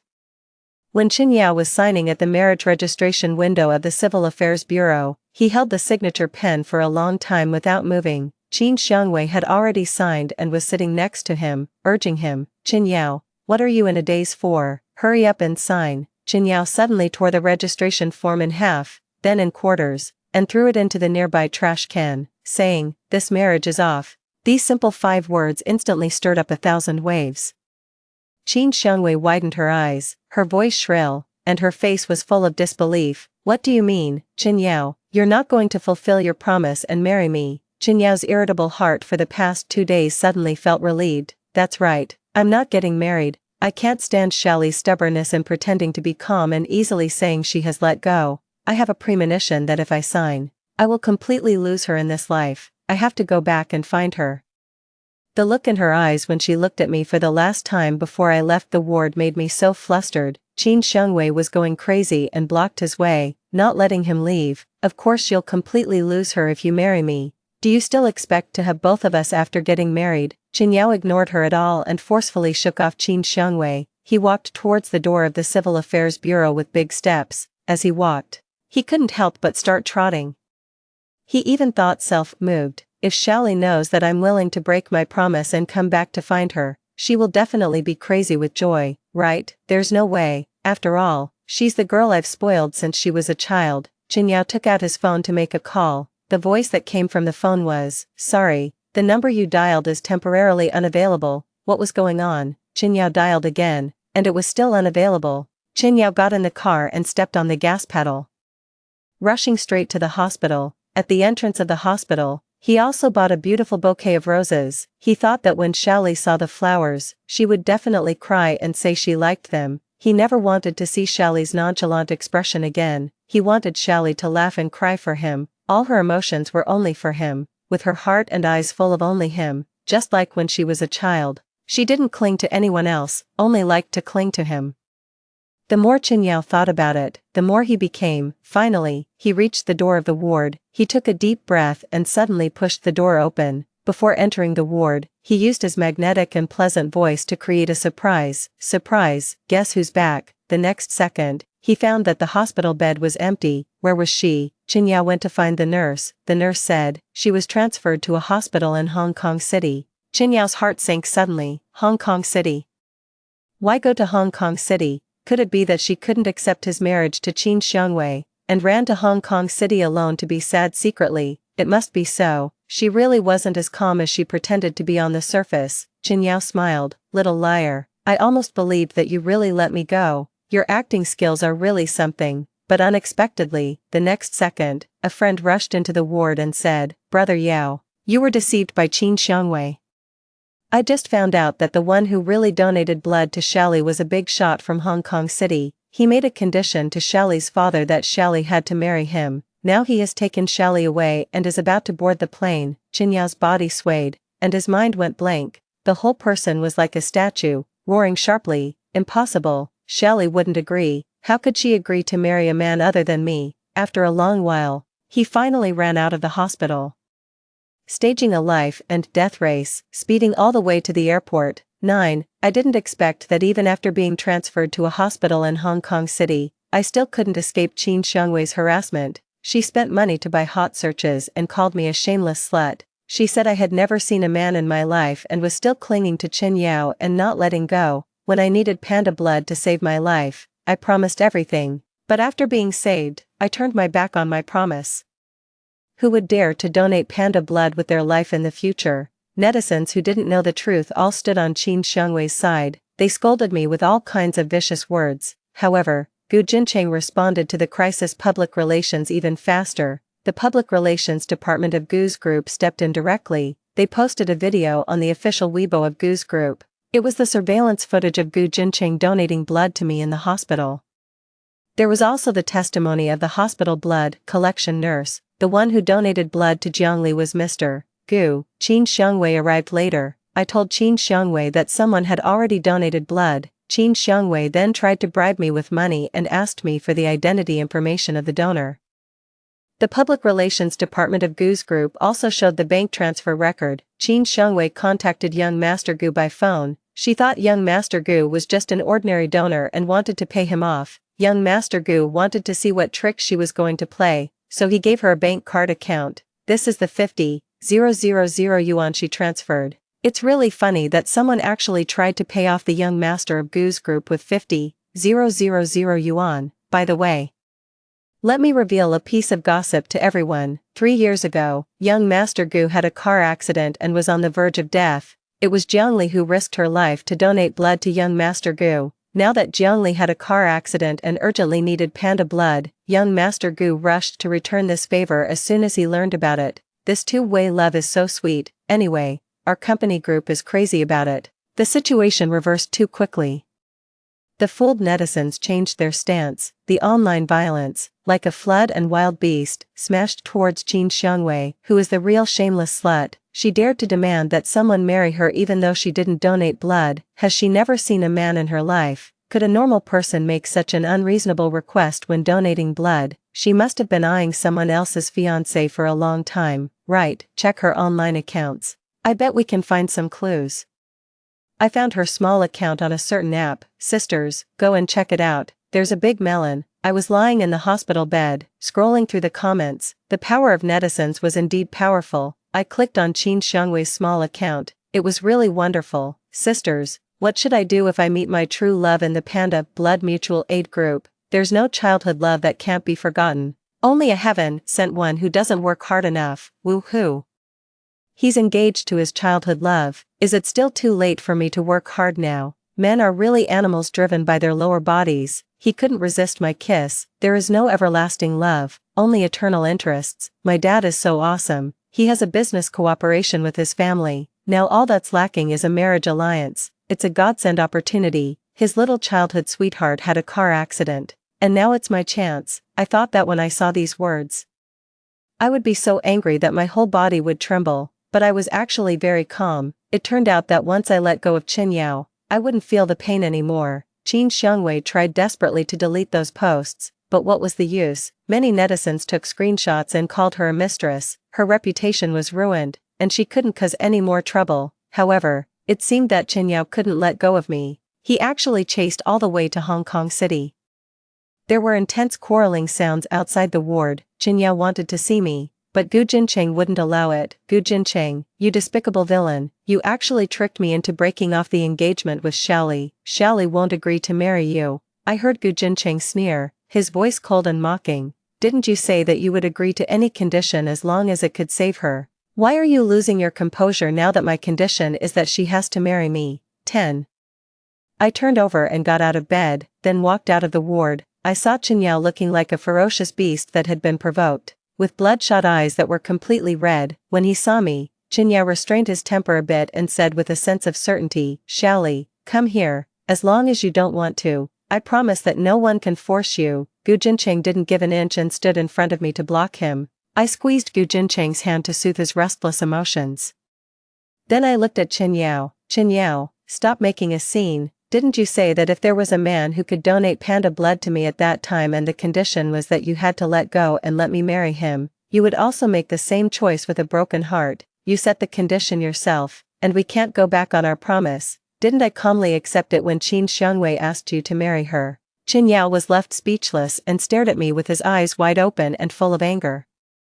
Come here, we can face anything together and overcome any obstacles. You love me so much. If you can't marry me, how will you live the rest of your life? I finally couldn't help laughing. With a sound, I stopped pretending. Qin Yao, who gave you the confidence? Do you really think I don't know that you and Qin Xiangwei have already been having an affair? I even feel disgusted just by looking at a man like you who is tainted. Qin Yao was like being struck by lightning, and his voice trembled uncontrollably. Xiaoli, it's not what you think. Listen to my explanation. Fine, explain then. But he couldn't explain a single word. His secret that he thought he had hidden so well was exposed, and he felt so embarrassed that his face turned from white to red. He could barely stand still. After a long while, he finally grasped the main point and said, Xiaoli, I didn't get the marriage certificate with Qin Xiangwei. I regretted it the moment I was about to sign at the Civil Affairs Bureau. Aren't you happy? In the end, the person I want to choose is still you. His tone was like he was trying to take credit with me. I didn't expect that he hadn't married Qin Xiangwei, but so what? In the previous life, he didn't make this choice. Not only did he marry Qin Xiangwei, but he also hoped that I would never forget him. He enjoyed the pleasure of two women fighting over him. Now, it's just because I'm no longer fawning over him. Men are just like that. They only know how to cherish something when they can't have it. Xiaoli, come here, I'll take you home. The relationship we've had since we were children can't be interfered with by anyone. Qin Xiangwei can't, and Gu Jincheng definitely can't either. Even if I get lost occasionally, I can quickly recognize myself and get back on the right track. Let's forget all the unpleasant things in the past, even now. He was still so confident and thought that I could forgive him. I shook my head in disgust. It's too late. I don't love you anymore. There are better people worthy of my love, and you don't deserve it. I held Gu Jincheng's hand tightly, and his eyes were filled with tender light that could drown a person. Gu Jincheng lowered his head and kissed me. I'll help you back to the ward. I nodded shyly. Okay, husband. Seeing our intimate little interaction, Chen Yao's eyes were full of disbelief. He growled, "What did you call him?" I said, just like Qin Xiangwei was afraid that something might go wrong if we waited too long. Gu Jincheng was also worried about that, so as soon as we arrived in Hong Kong City, before we even entered the hospital, we went to the Civil Affairs Bureau to register and get the marriage certificate first. Now, Gu Jincheng is my husband. I enjoyed his expression of despair, which was just like mine in the previous life. At the moment when I couldn't stop Chen Yao from marrying Qin Xiangwei, I was so desperate, it felt like life was worse than death, but all of that was in the past, and I have a future to look forward to. I want to become again the confident, dazzling, and charming person in Gu Jincheng's eyes. 11. A good relationship can nourish a person. While I was recuperating in the hospital, I resigned from my job. With the recommendation of my supervisor, I found a new job at a research institute of the University of Hong Kong. I started living a peaceful and fulfilling life. Every day after work, Gu Jincheng would drive to the University of Hong Kong to pick me up. I said, "Aren't you tired? Don't you have any social engagements in the evening?" I remembered that after marrying Gu Jincheng in the previous life, he almost always went to social events. Gu Jincheng fastened my seatbelt for me and took the opportunity to kiss me. There are so many young and handsome guys at the University of Hong Kong. If I don't keep an eye on you, what if someone takes advantage of the situation? I was amused. How could that be? You're still in your prime. Gu Jincheng is 28 years old this year, which is a great age for a man. When I said he was old, he immediately looked in the rearview mirror and examined himself carefully. But he saw Chen Yao's car in the mirror. Why is he like a lingering ghost? He still hasn't given up after several months. Did he come to look for you again today? I said, don't pay attention to him. Let's go eat seafood tonight. Okay, my colleagues recommended a new restaurant to me today. They said the food is really good, and I want to give it a try. Gu Jincheng started the car. You set the location. However, from the rearview mirror, I saw Chen Yao driving and following us all the way. Is he crazy? Gu Jincheng increased the speed of the car. Chen Yao followed and accelerated. When we arrived at the seafood restaurant, Chen Yao followed us in as well. He sat alone in the corner and watched me and Gu Jincheng chatting and laughing while eating. Gu Jincheng said there was some sauce on the corner of my mouth. Where? Come closer, and I'll wipe it for you. So I leaned my face closer, and he wiped it for me. He took the opportunity to kiss me secretly. I leaned the other side of my face closer. Wipe this side too. Gu Jincheng deliberately showed off our affection in front of Chen Yao. He also pushed the peeled crab meat in front of me and discussed the wedding arrangements with me. Suddenly, Chen Yao walked over, and his voice was filled with the pain and despair that he had suppressed for a long time. So, you can really have a meal with another man so intimately. The Shally who used to only smile at me like this. It turns out that you can really fall in love with someone else. I'm not the only one for you. Then what am I? What am I? The one who can't fall asleep at night thinking of you every day. Chen Yao seemed to be drunk, and his tone was very aggressive and aggrieved. He was staggering and wanted to hug me. Gu Jincheng kicked him away. Where did this stray dog come from? Wrongly claiming its master here. The waiter in the restaurant came over to help him up. Chen Yao didn't appreciate it. Get away. Don't touch me, the waiter said. Sir, you're drunk. Chen Yao roared. I'm not drunk. I'm more sober than anyone else. The girl I've held in the palm of my hand for more than 10 years has been stolen away by someone else. Why can she stop loving me just like that? How can she be so heartless and cruel? Did she have an affair behind my back long ago? Gu Jincheng directly paid the bill and took me away. Shally, don't leave. Every time I got drunk in the past, you would rush to pick me up right away. I'm drunk, and I feel so afflictive. Shally, Shally. Chen Yao called my name with a broken heart, and his voice sounded extremely desolate. I didn't look back. I would never look back in this life. 12. The next time I saw Chen Yao was on my wedding day. I went back to my home in Nanjing and waited for Gu Jincheng to come to pick me up as the bride. Chen Yao's family lived next door to mine. In the morning, while I was doing my makeup, Chen Yao suddenly rushed in looking like he had lost his soul. He searched the whole room for me. When he saw that I was safe and sound, he let out a long sigh of relief. Then he rubbed his face hard and said with a look of lingering fear, Shally, fortunately you're still alive. I had a dream that you died, and it scared me to death. His eyes were full of fear, and there were bloodshot eyes all over. I looked at him with a complicated expression. Chen Yao noticed it. What's with that expression on your face? I pursed my lips and didn't say anything. My eyes were very cold. Qinyao seemed to realize something and stumbled and fell to the ground. No, it's impossible, I wouldn't treat you like that. How could I possibly treat you like that? I turned my eyes away, too lazy to look at him anymore. There was only a sneer at the corner of my mouth. In an instant, Qinyao seemed to have understood everything, and his voice trembled violently. So, this is the reason why you don't love me? Did I ruin the relationship we had as childhood sweethearts with my own hands? I was too lazy to pay attention to him. The relationship we had as childhood sweethearts had long become like mosquito blood in my heart. Qinyao suddenly raised his hand and slapped himself twice hard. Then, he slapped himself twice more. He continued slapping himself. He slapped his face swollen and knelt down in front of me, begging desperately, Xiaoli, tell me.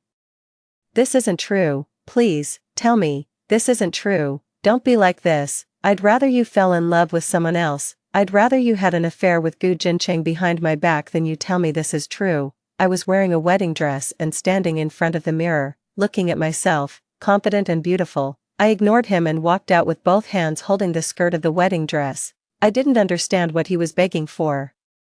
How could a scumbag not be able to face the fact that he was extremely scummy? Who was he showing his regret to? It was just self-pity. He had a performative personality. I was even afraid that I would be struck by lightning if I looked at him one more time. 13. Gu Jincheng came to pick me up as the bride. He was so handsome, wearing a suit and exuding charm. In the previous life, we didn't have a wedding. He wanted to have one, but I didn't want to.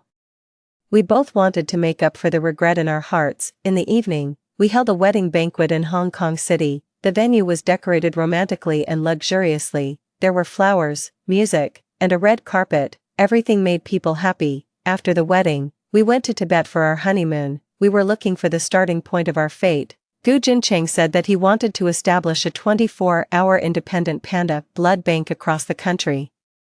In the future, if people with special blood types like us urgently need panda blood, it can be supplied in a timely manner to deal with various emergencies and win precious time for rescue. I thought it was a great idea and supported his decision. 2 years later, the research institute I worked for achieved a milestone breakthrough. At the academic conference, the institute asked me to go on stage to give an explanation. I stood on the stage, and there were countless colleagues and bigwigs sitting in the audience. Gu Jincheng and several investment tycoons sat in the first row. He was wearing a white shirt, looking cold, noble, and extremely handsome. There was an alluring smile at the corners of his eyebrows and eyes. I felt a little proud in my heart. I wondered if I was the most charming in his eyes at this moment while standing on the stage. At the cocktail party after the conference, Gu Jincheng proudly introduced me to others. I'm Jiang Li's husband. At that moment, I had the answer in my heart, because he didn't say, Jiang Li is my wife. He was proud to be my husband. People are all drawn to the strong. He admired me, just like I admired him. Qin Xiangwei barged into the ward with a sense of entitlement to confront me. It turns out that a healthy, mature, and positive relationship is so wonderful. There's no need to indulge in love to the point of being crazy about it. All you need to do is focus on yourself and become a better person. Give the other person a high-quality lover. This is the ultimate romance in love. When the party was over, Gu Jincheng called the driver to pick us up. He had been drinking and couldn't drive. As soon as we got in the car, he uncontrollably hugged me in his arms. There was a surging tide in his eyes. I asked, "What's wrong with you? Is the alcohol taking effect?" Gu Jincheng adjusted the seat back and pressed me on the car to kiss me. "Wife, you were so charming today." Sure enough, he liked intellectual girls, but when I had depression before, didn't you also love me so much that you couldn't bear to let me go? Gu Jincheng said, "Actually, at that time, I hated you who fails to live up to expectations. I really didn't like you being like that, but I couldn't do anything about it. I couldn't bear to leave you alone. I always thought that as long as I tried harder, you might still be saved." My eyes were wet with tears, and I held his face and kissed him actively. "Thank you for not being willing to leave me behind." Story 2. In my previous life, I shamelessly pursued the most attractive guy at school. On the day I died of cancer, he was marrying the love of his life in a grand wedding. Now, having been given a second chance, I found myself back on the day I first confessed to him. In front of everyone, I slammed my love letter down on the desk of the notorious school bully. Startled from his nap, he opened his eyes to see the letter adorned with hearts and gave a puzzled look. "It's for you, use it as scrap paper," I said. The classroom fell dead silent. The bully, with his striking, aggressive features and a silver earring gleaming on his right earlobe, looked up slowly. There were audible gasps around. Whether out of awe or fear, I wasn't sure. I remembered him well. Zhou Yusi, rumor had it that if you picked any 3 buildings in the school, one of them was donated by his family, hence, not only was he referred to as Brother CI, but he also had another nickname, Building Brother. A classmate jokingly remarked, "Wow, Brother CI, even the peach blossoms have come to you in class." Zhou Yusi laughed and told him to get lost, his tone lazy yet intimate. After that, he turned to me. "What are you trying to do? I just want to sit next to you." "Is that a problem?" I replied naturally. More gasps followed, this time clearly shocked. Zhou Yusi, propping his head with his hand, gave me a half-smiling look. "No one sits next to me. What makes you think you can?" We locked eyes, neither willing to back down. I clenched my teeth. No choice left. There were only 2 seats left in the elite class. If I didn't sit next to him, I'd have to sit with Chi-Han, which was akin to courting death. So, I just threw down my bag and sat next to him. Stubborn as can be, Zhou Yusi frowned impatiently, as if he was about to throw me out any second. "I already told you." Before he could finish, I pressed down on his leg under the desk. His expression froze suddenly. In a voice only the 2 of us could hear, I pleaded, "Please let me sit here, otherwise I'll have to sit with Chi-Han. You don't know, he's a creep. When there's no one in the classroom, he likes to crawl around in the shadows, and he even steals girls' skirts." I had no choice but to. It didn't matter, Chi-Han couldn't hear us, and even if he did, he deserved it. I got more agitated as I spoke, squeezing harder with each word. With each squeeze, Zhou Yusi's expression grew darker. Eventually, his face was so grim he could wring water out of it. Almost grinding his teeth, he spat out a word, "Fine." I was puzzled. Just a moment ago, he had an arrogant smile. Why had he suddenly become so agreeable? And what was that expression? Like he was a king forced to bow under someone else's roof. Wait, were his thighs a bit too slender and soft? "You freaking pinching," Zhou Yusi finally snapped. I quickly withdrew my hand. Oh no, those weren't his thighs. After class, Chi-Han cornered me in the hallway. "What's going on with you and Zhou Yusi?" I didn't want any trouble and brushed him off. "None of your business." Chi-Han probably didn't expect my rebuff and scowled. He blocked my path and stretched out his arm. "Xiao Linqi.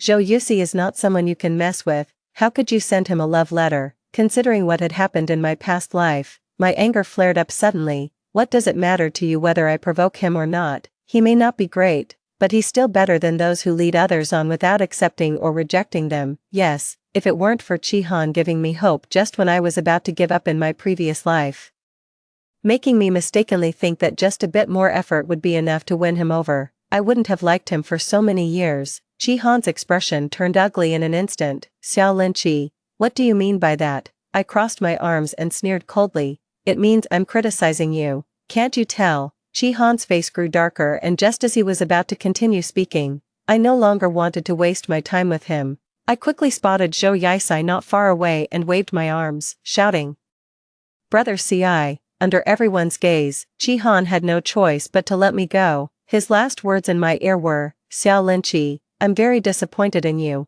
While smiling at Zhou Yusi, I was succinct, "Get lost." When I reached Zhou Yusi, I smelled a faint scent of tobacco. "Did you just come back from smoking?" Zhou Yusi simply hummed in response, then stretched out his hand to press on my forehead, pushing me away. His voice was hoarse and rough. "Secondhand smoke is harmful. Don't smell it." I remembered that in his last life, he only attended our school for 3 months, and it seemed he transferred because of a health issue. Out of nowhere, I blurted out, "First-hand smoke is harmful too. Can you stop smoking?" I looked at him with hopeful eyes. Xue Chao couldn't help but joke from behind, "You haven't even caught up with Brother CI yet, and you're already playing the strict wife." Realizing how over the line my request was, I said, "I mean, maybe smoke less in the future." "MHM, 2 voices responded at once, and I was stunned. "Huh." Zhou Yusi clenched his fist to his lips and coughed softly. "I'll stop smoking in the future." Now it was my turn to be dumbfounded. The legendary school tough guy, so compliant. Chi-Han's unrequited love was named Jiang Jiayao. In my last life, she and I entered the elite class together. I didn't know Chi-Han liked her, so I sat next to him without any second thoughts. Little did I know that seat was actually reserved for Jiang Jiayao. No wonder Chi-Han ended up disliking me so much that after receiving my love letter, he maliciously said, Oh, draft paper. Originally, Jiang Jiayao was too shy to sit next to Zhou Yisai and asked to sit by the podium instead. This left a huge gap between the couple. Thinking back to how Qi Han mocked me in my past life, he probably blamed me for that. Strangely, in this life, Jiang Jiayao got to sit next to Qi Han as she wished. But he wasn't as keen as before. Instead, he kept blocking me. Maybe it's true that absence makes the heart grow fonder. To avoid Qi Han, I had to stick close to Zhou Yisai. I nearly followed him into the men's restroom. In fact, it was almost to that extent. Every time Zhou Yisai got up, I would quickly ask, "Going to the restroom? I'll come with you." This led to his cronies teasing every time I appeared at the men's restroom door. "Hey, sister-in-law. Coming to accompany brother Ci to the restroom again, can't be apart for even a moment, huh, such a devoted wife, what more could a husband want?" Ouch. Zhou Yisai came out, smacked Zhang Wei on the head, a lollipop askew in his mouth, squinting his eyes. "What are you talking about? Aced your Chinese exams." Ever since he promised to quit smoking, he really hasn't touched it again. Instead, he bought a bunch of lollipops from the convenience store. Stuffing one in his mouth whenever he craved a smoke, I accidentally saw that they were all strawberry flavored. He walked up to me with his hands in his pockets. "Let's go, little tagalong." I blushed. "What kind of nickname is that? Don't call me randomly." Zhou Yisai leaned in and laughed. "Don't you know what the rest of the school says about us? They say you're my child bride, so you've been following me around all day. What the heck? I was just trying to avoid Qi Han, that's all." I was still silently defending myself in my mind when Zhou Yisai, without my noticing, took a lollipop out of his pocket, unwrapped it, and made an shape with his mouth. I was skeptical, but I opened my mouth anyway. The sweet taste quickly filled my entire mouth. It was strawberry flavored. Why suddenly, give me candy? Before I could finish my question, Zhou Yisai had already turned and leisurely walked towards the classroom, catching a glimpse of Qi Han's fleeting figure. I hastily chased after him. "Hey, wait for me." That day, Qi Han blocked me at the staircase again. I pretended not to see him and tried to step up the stairs. Qi Han blocked my path with a stack of notebooks. I said impatiently, "Move it," but Qi Han frowned and said softly, "These are the key points I've noted. The monthly test is in a few days, and you won't make it without these." I didn't reach out for them, just suddenly looked up with a mocking gaze. "After each class division, there's a monthly test. It's used to check whether new students can keep up with the class's pace and to weed out those who were just lucky. In my previous life, I desperately begged Qi Han to help me with the key points, but he refused. He said, 'You only got into the elite class by luck, you're bound to be sent back. Why cling on unwillingly?' He always thought I was just someone who got lucky, never believing that back then, I really liked him enough to study hard. Later, I managed to stay in the elite class by ranking 5th from the bottom. Everyone was surprised, guessing that Qi Han had tutored me. Back then, he didn't offer any explanation, and now, I avoid him like the plague. Yet, he took the initiative to neatly bring his notes to me. I crossed my arms and laughed. Whether I can make it or not isn't for you to decide. On the surface, you pretend to care, but your words are full of disdain. Qi Han, who gave you the right to look down on me?" Qi Han's expression stiffened, then he sighed. "You shouldn't be arrogant with words. The priority is to improve your grades." I rolled my eyes. "Can't you understand? I said I didn't need them." Qi Han reached out, about to forcibly stuff the notebooks into my arms. To avoid him, I naturally leaned back, but I forgot that I was standing on the stairs. Feeling the loss of balance, I instinctively cried out, "Ah, ah, ah," but the expected pain didn't come. I fell into a strawberry-scented embrace. "Shoo, how long are you going to lie here?" I was lost staring at Zhou Yisai's face until he spoke, and I realized I had knocked him down. That loud noise was the sound of him hitting the ground with his back. "I'm so sorry." Zhou Yisai stood up, twisted his neck, and said to Qi Han, "Aren't you leaving?" Qi Han's face turned utterly dark, and he left without a word. He ultimately didn't dare to confront Zhou Yisai directly. After he was gone, Zhou Yisai still stood there, silent, feeling a bit guilty. I quickly suggested, "Shall we go back to the classroom?" Zhou Yisai remained silent, head down, not moving or speaking. Thinking he was angry, I hurriedly continued, "It's really him who blocked me. Since you told me to keep my distance, I've been avoiding him." I know," Zhou Yisai interrupted me, lifting his head with no sign of anger. He pointed at his leg. "Can you help me to the medical room? I think I twisted it." I struggled to support Zhou Yisai, watching him hop down the steps. He asked, so, are you really avoiding him because you listen to me? Do I carry that much weight in your heart? Say one more word, and I'll push you down these steps. Zhou Yusi sprained his ankle because of me, so, naturally, the responsibility of taking care of him fell on my shoulders. I fetched water for him, I brought him meals, I helped him get excused from gym class, and under his forceful insistence, I also took leave, to keep him company and alleviate his boredom in the classroom. During the break, Zhang Wei looked at the pile of snacks and fruits on Zhou Yusi's desk and exclaimed enviously, "That's nice, I wish I were lame too." Chewing an apple, Zhou Yusi glanced at him smugly. "Is your deskmate as good as mine?" Zhang Wei's male deskmate, who was unexpectedly mentioned, slowly lifted his head, puzzled. "But Yusi, what about when you go home? There's no one to take care of you at home," Zhang Wei continued, but swallowed the rest of his words under Zhou Yusi's menacing gaze. That moment reminded me of the rumors about him from a past life. It was said that although Zhou Yusi came from a wealthy background, his parents seldom showed him affection. They often had him transfer schools due to their work, leaving him with a large sum of money and nothing else. Despite the private comments among classmates like, "If I had that much money, I wouldn't mind if my parents ignored me," I thought that for Zhou Yusi himself, it must still be somewhat hurtful. With that thought, I almost instinctively said, "I'll go to your house and take care of you." Upon hearing this, both Zhou Yusi and Zhang Wei were stunned. Scratching his head, Zhang Wei spoke first. "Sister-in-law is so kind. But Yusi never lets anyone visit his home." "It's fine," Zhou Yusi interrupted him. I turned to look at him, seeing a faint smile playing at the corners of his mouth as he leisurely said to me, "Deal, no backing out." Zhou Yusi's home was on the top floor of a building in the city center. I had only heard that the rent there was extremely high, mostly occupied by startup companies. I hadn't expected there to be residences, carrying groceries I had just bought. Zhou Yusi casually pointed to the kitchen. "Put them there." My eyes darted around looking for an apron. When I turned back, I found Zhou Yusi already putting one on. A rascally handsome face paired with a pink lace apron looked quite cute. I was surprised. "Aren't I supposed to cook?" Zhou Yusi had already started washing the vegetables, balancing on his plastered leg by the sink, his brow slightly furrowed, looking as if he was dueling with something. "Oh," with the cabbage, while idling. He unwrapped a lollipop and popped it into his mouth, then mumbled, "Just kidding. How could I really let you cook? Today, you'll taste my cooking skills." Watching him skillfully ignite the stove, slice the meat, and chop the vegetables, my surprise grew, probably seeing the astonishment on my face. Zhou Yusi chuckled. "What, did you think I was a pampered young master who can't touch spring water?" I nodded honestly, as he dumped the shredded meat into the hot oil, causing a sizzling sound.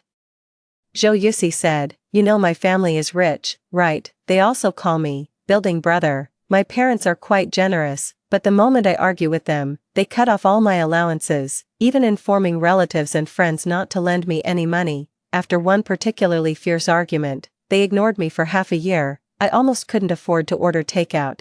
It was only thanks to a neighborly aunt who felt sorry for me and gave me some vegetables, although I ended up burning them.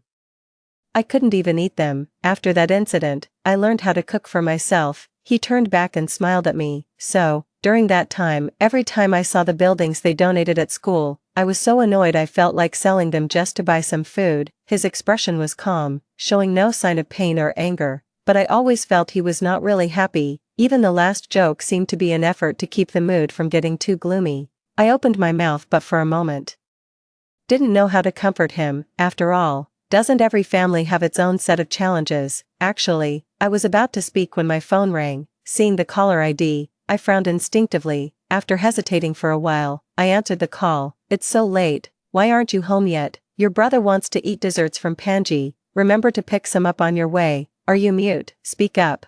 I took a deep breath and hung up directly. Zhou Yusi looked at me with a puzzled expression. "Who was that?" "My dad." "Oh." There was a silent pause for a few seconds. Neither of us continued the topic. Decided to come back. "Have you?" As I opened the door, the living room was pitch dark. Just as I fumbled to turn on the light, I saw 3 figures sitting in the center of the sofa. The man's undisguised anger filled the cramped space, mixed with the cheap scent of cigarettes. I looked at them indifferently, not intending to engage. "Yeah, I'm back." Saying that, I turned to head to my room.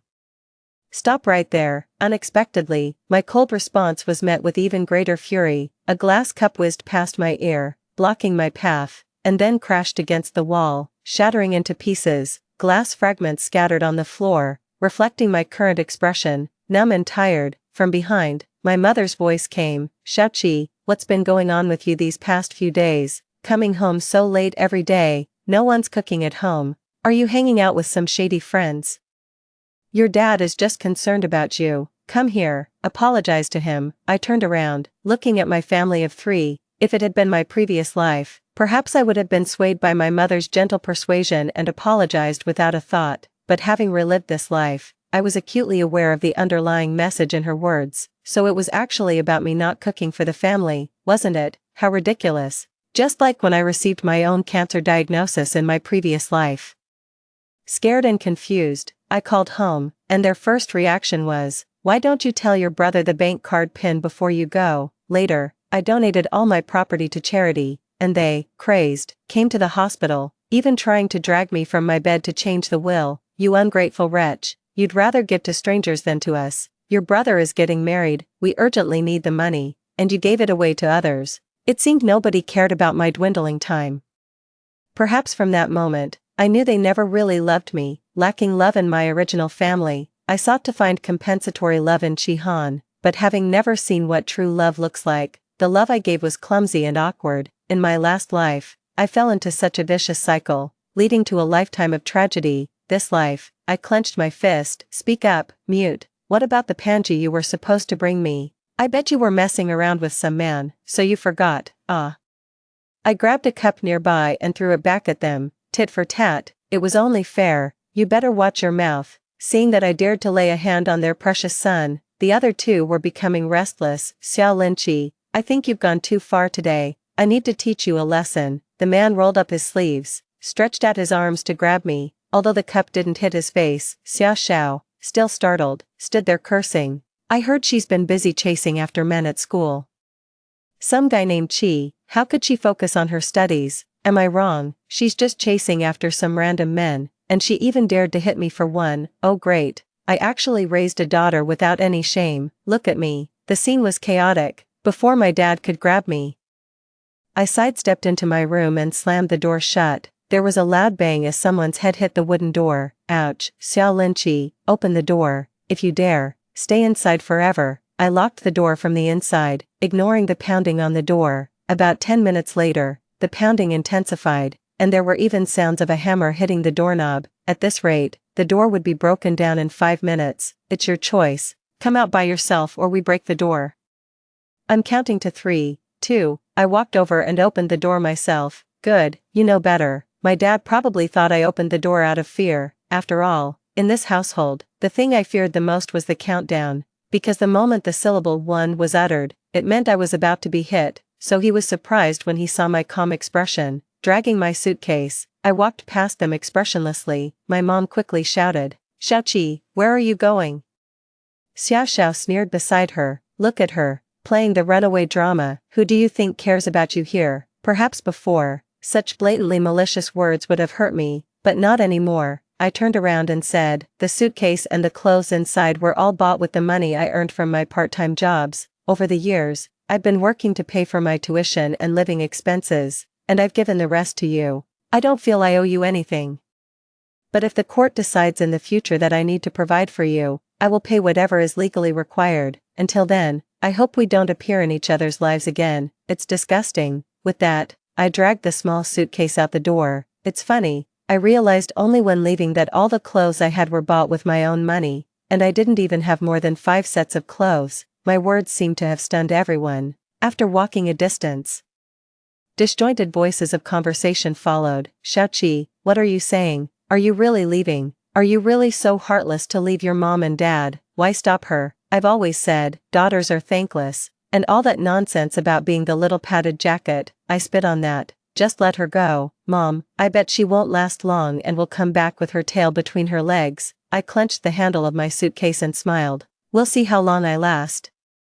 The road in the neighborhood was very dark, the dim streetlights elongating my shadow. I stared at my shadow, suddenly feeling a bit lost. Admitting that your parents don't love you is really hard, even though you know it's not your fault. You can't help but ask, is it because I'm not good enough that they love my brother more? No. I suddenly looked up. A young man in a gray hoodie leaned against a peeling lamppost. The swirling smoke obscured his cheeks, but his eyes shone unusually bright. I stuttered, what are you doing here? When I left your house after dinner, weren't you already getting ready for bed? Zhou Yusi came over and suddenly pulled me into his arms. His shoulders were broad, his embrace warm, leaning against his chest. I listened to him speak seriously and earnestly. It's not your fault, Xiao Linqi, you are fine, it's them who are wrong. It turned out he had heard the words I had unconsciously spoken earlier. I asked him, my voice filled with emotion, really? Zhou Yusi rested his chin on my head and nodded seriously, really, brother I never lies. I felt a twinge in my nose. I wanted to say, Zhou Yusi, do you know this is the first time someone has chosen me so resolutely? My loved ones in my past life had all firmly given up on me. I also wanted to say, Zhou Yusi, those cheesy lines are really corny, but thank you, they mean a lot to me. But the words swirled in my mouth and finally turned into, Zhou Yusi, didn't you promise me you would quit smoking? That warm embrace suddenly stiffened. The boy who seemed capable of shouldering everything suddenly reverted to that green high school student. He whispered, when I saw the look on your face as you answered the phone today, I guessed something was wrong. I followed you here secretly and heard the arguing from your house. I got agitated and, his voice was as faint as a mosquito's, it won't happen again. I looked up at his eyes, flickering with guilt, and suddenly laughed. He really didn't need to promise me anything. A casual remark of mine couldn't really bind him, yet Zhou Yusi still treated that promise with such care. So this is what it feels like to be valued, even with nothing at all. Someone would still hand you leverage willingly. Zhou Yusi, feeling my gaze, his face flushed with heat, changed the subject. What are you planning to do now? Do you want to stay at my place for a while? Sure. I agreed readily, actually, from the moment I stepped out the door. I had been thinking about what to do next. I am currently a high school student with no source of income and no time for part-time jobs. Living and meal expenses are manageable, as eating at the school cafeteria doesn't cost much, but accommodation, that's the major expense. In this city, a decent apartment's monthly rent could cost thousands, something I couldn't afford with my current status. Having Zhou Yusi help with this urgent matter couldn't be better. However, I continued. I won't take advantage of you for free. Once I have money, I'll pay you rent. Okay. Zhou Yusi, surprised by my quick agreement, soon frowned when he heard about paying rent, but it was only for a moment. The next second, he nodded in support of my decision. I smiled at him gratefully, thanking him for respecting my pride. But where will you earn the money? Zhou Yusi asked. I gave him a mysterious smile and said, I have my ways. Actually, it's no secret, no. 13 Middle School is the best school in the city, receiving many investments and donations every year. The school uses these funds to set up numerous awards to encourage students who excel academically. The amounts are substantial, and the prizes numerous. Among them, the midterm exam offers the largest amounts, 10,000 for first place, 5,000 for second, 2,500 for third, and so on. In addition to that, there's also a most improved award, which comes with a prize of 5,000 yuan. Unfortunately, such competitions are often monopolized by the elite class, and that 10,000 yuan always ends up in Chi-Han's pocket. This time, I think it might be my turn to take the top spot in our grade. This is the only quick way to make money that I can think of right now. I haven't told Zhou Yusi about this. Firstly, I'm afraid of losing face if I don't succeed. Secondly, I worry that if Zhou Yusi knew I wanted to beat Chi-Han, he might pester him every day and distract him from his studies. It's not that I feel sorry for Chi-Han,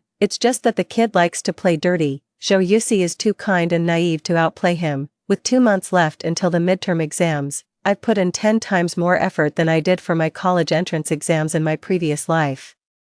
These kids, who have never stepped out of their ivory towers, won't understand the potential that can be unleashed by someone who's been battered by the real world and is back in school. Even Zhou Yusi couldn't help but wonder, we live under the same roof, but why does it feel like we hardly see each other? I just smiled and took it as a compliment. In the last monthly test before the midterms, I controlled my scores. Being too conspicuous can attract unwanted attention, and I didn't want to get carried away with my progress in the coming time, so I kept my grades within the bottom few of the class, not too different from usual, but enough to ensure I wouldn't be kicked out of the elite class. However, during the exam, I knew all the answers and my heart couldn't help but race with excitement. A sense of anticipation welled up inside me. It was like a fully prepared general yearning for the battlefield. After the results were out, Chi-Han helped distribute the test papers. When he got to my desk, his expression was one of pity, but his eyes gleamed with satisfaction. He sighed and said, "I told you not to be so stubborn, you almost got kicked out of the elite class. I've kept the notes for you, just in case you need them." Chi-Han, I suddenly called out to him, perhaps not expecting me to call him in such a gentle tone.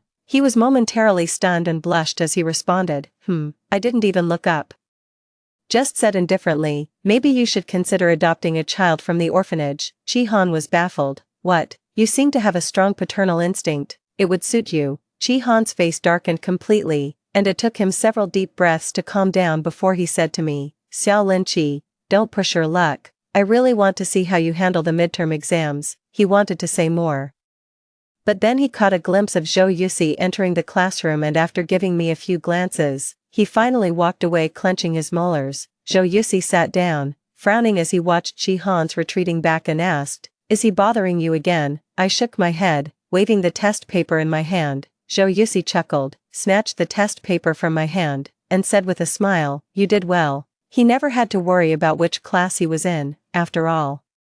Even if he scored the lowest in the entire school, the principal would keep him in the elite class for the sake of his family's donations. But, if I could improve his scores, maybe his parents wouldn't force him to transfer schools. So I asked him, "Where's your test paper?" Zhou Yusi was taken aback, then defiantly said, "I didn't take the test, I went out to play basketball." Since the seating in the test room is randomly assigned, I didn't know he had skipped the test. I was shocked. "Why?"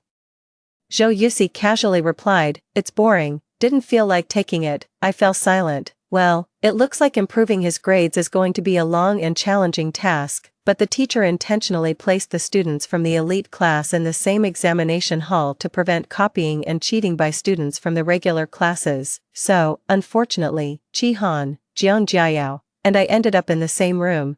They were even seated to my left and right. Bad luck. However, once the bell rang, I no longer cared about those distractions. Unlike the last monthly test, this time I performed to my full potential. In my past life, I always felt that studying was difficult, and after getting into the elite class, I started to slack off. If it weren't for wanting to stay close to Chi-Han, I probably would have been kicked out soon after I joined. But living this life again, I realized that studying isn't as hard as life's real struggles. Without proper study, I might repeat my past mistakes, get entangled with unworthy men, or become manipulated by my own family. With this belief, I had been extremely diligent over the past 2 months. Questions that used to stump me now seemed like child's play, so much so that half an hour before the exam ended, I had already finished my paper. I checked my answers again.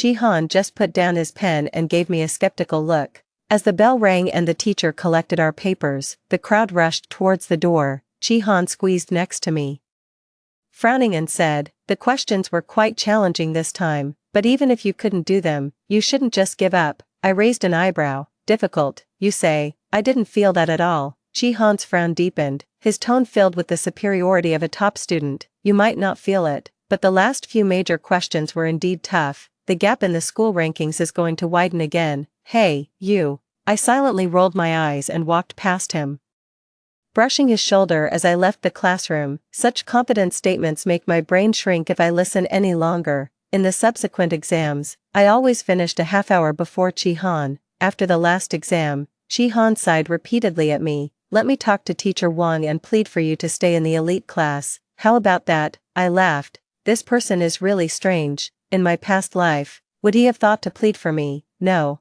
because no matter which class I was in, I would shamelessly cling to him and adore him. But now that I've discarded him like an old shoe, he still sticks to me, enduring my mockery and dislike without letting go. But does he really want to help me? Not really. He's just not willing to let go. He's just trying to recapture the feeling of being adored and the sensation of superiority. I turned my head to Chi-Han and gave him a perfunctory smile. "No need. I really can't accept that."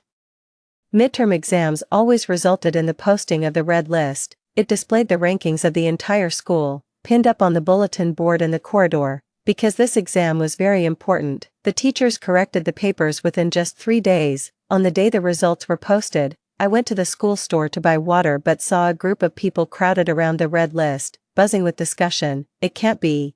Chi God actually slipped up this time. What happened?" When did the elite class change its guard? Stop talking, she's coming. I stood on the outskirts of the crowd, tiptoeing to peek over. The girl standing in front of me turned around, looked at me with a shocked expression. Someone shouted, and the crowd turned around, showing the same shocked faces. After a rustling of clothes, a path was cleared in front of me.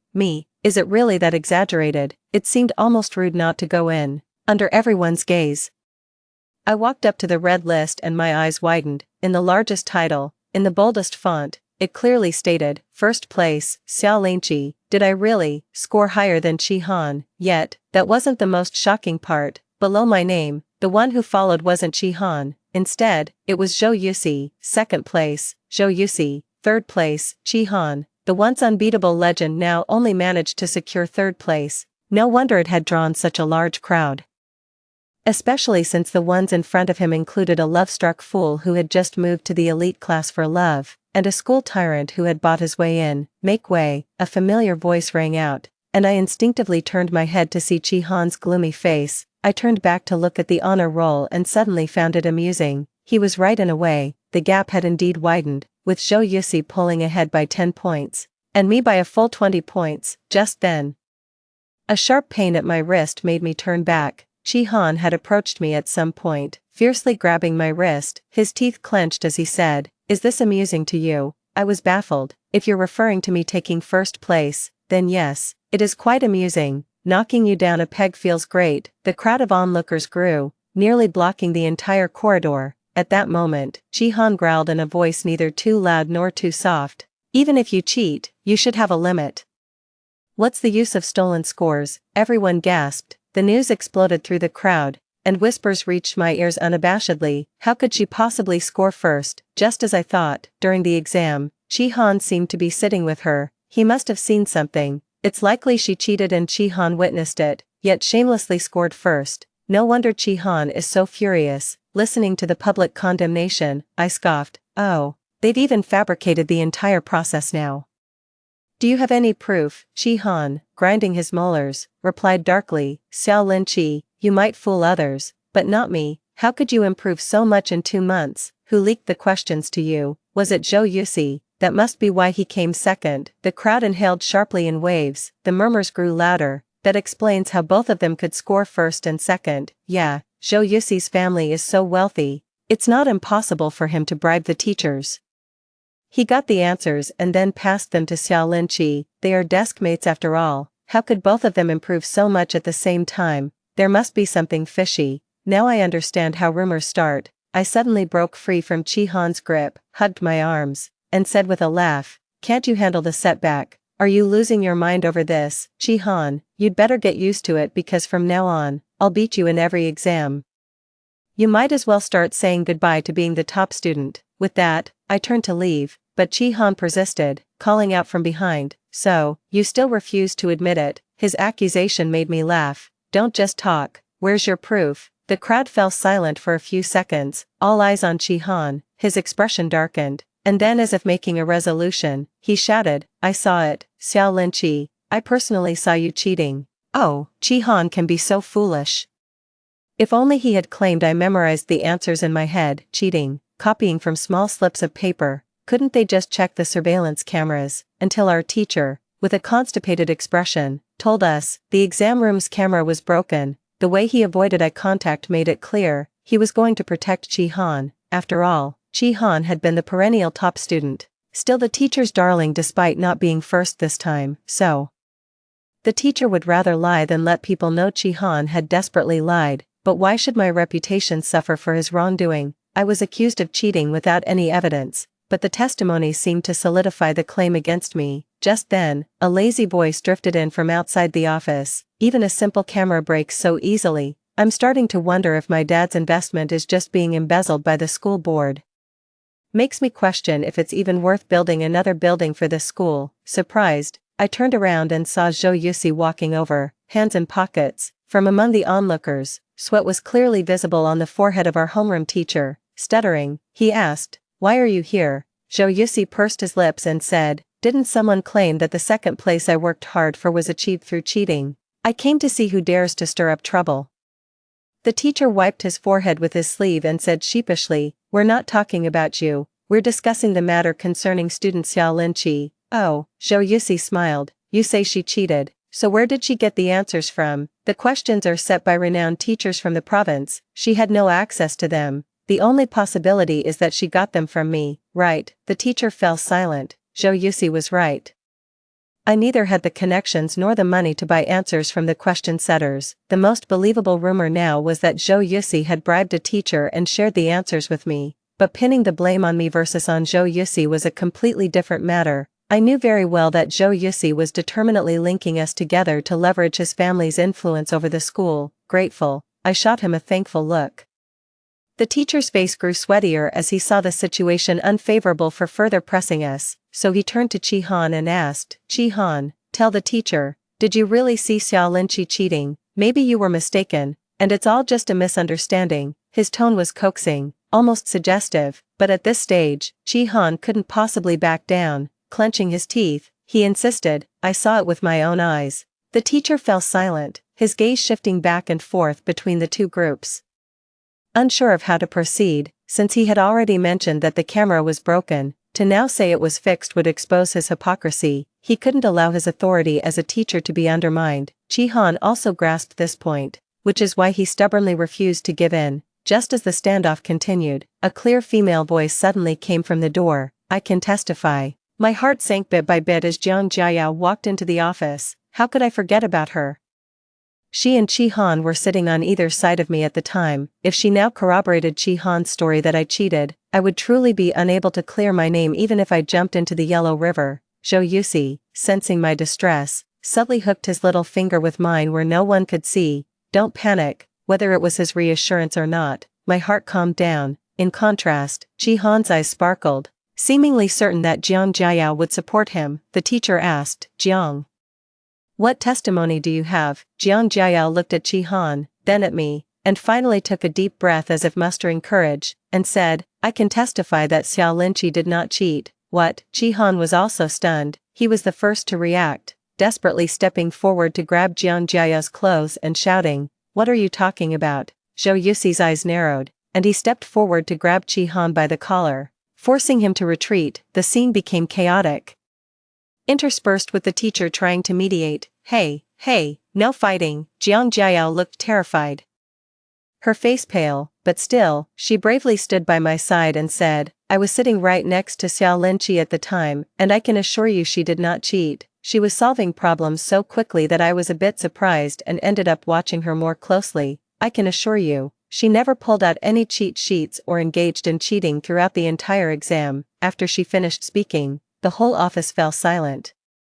Only the students outside the door who were following the drama suddenly burst into a chorus of hisses. Chi Han was still feebly trying to defend himself. They were all in cahoots. The class teacher, rubbing his temples in frustration, said to me, you three can go now. Chi Han, you stay. As we stepped outside, I said to Jiang Jiayao, thank you. Jiang Jiayao turned her face away, looking a bit embarrassed, yet her tone was still firm. Don't thank me, I was just telling the truth. Besides, I've realized now that Chi Han is not worth my affection. However, she continued, turning to look at me, I still dislike you. With that, she turned on her heel and walked away, her head held high. Watching her retreating figure, I smiled wryly, as if I finally understood why Chi Han had been so infatuated with her in the past. Zhou Yusi waved his hand in front of my face. What are you staring at?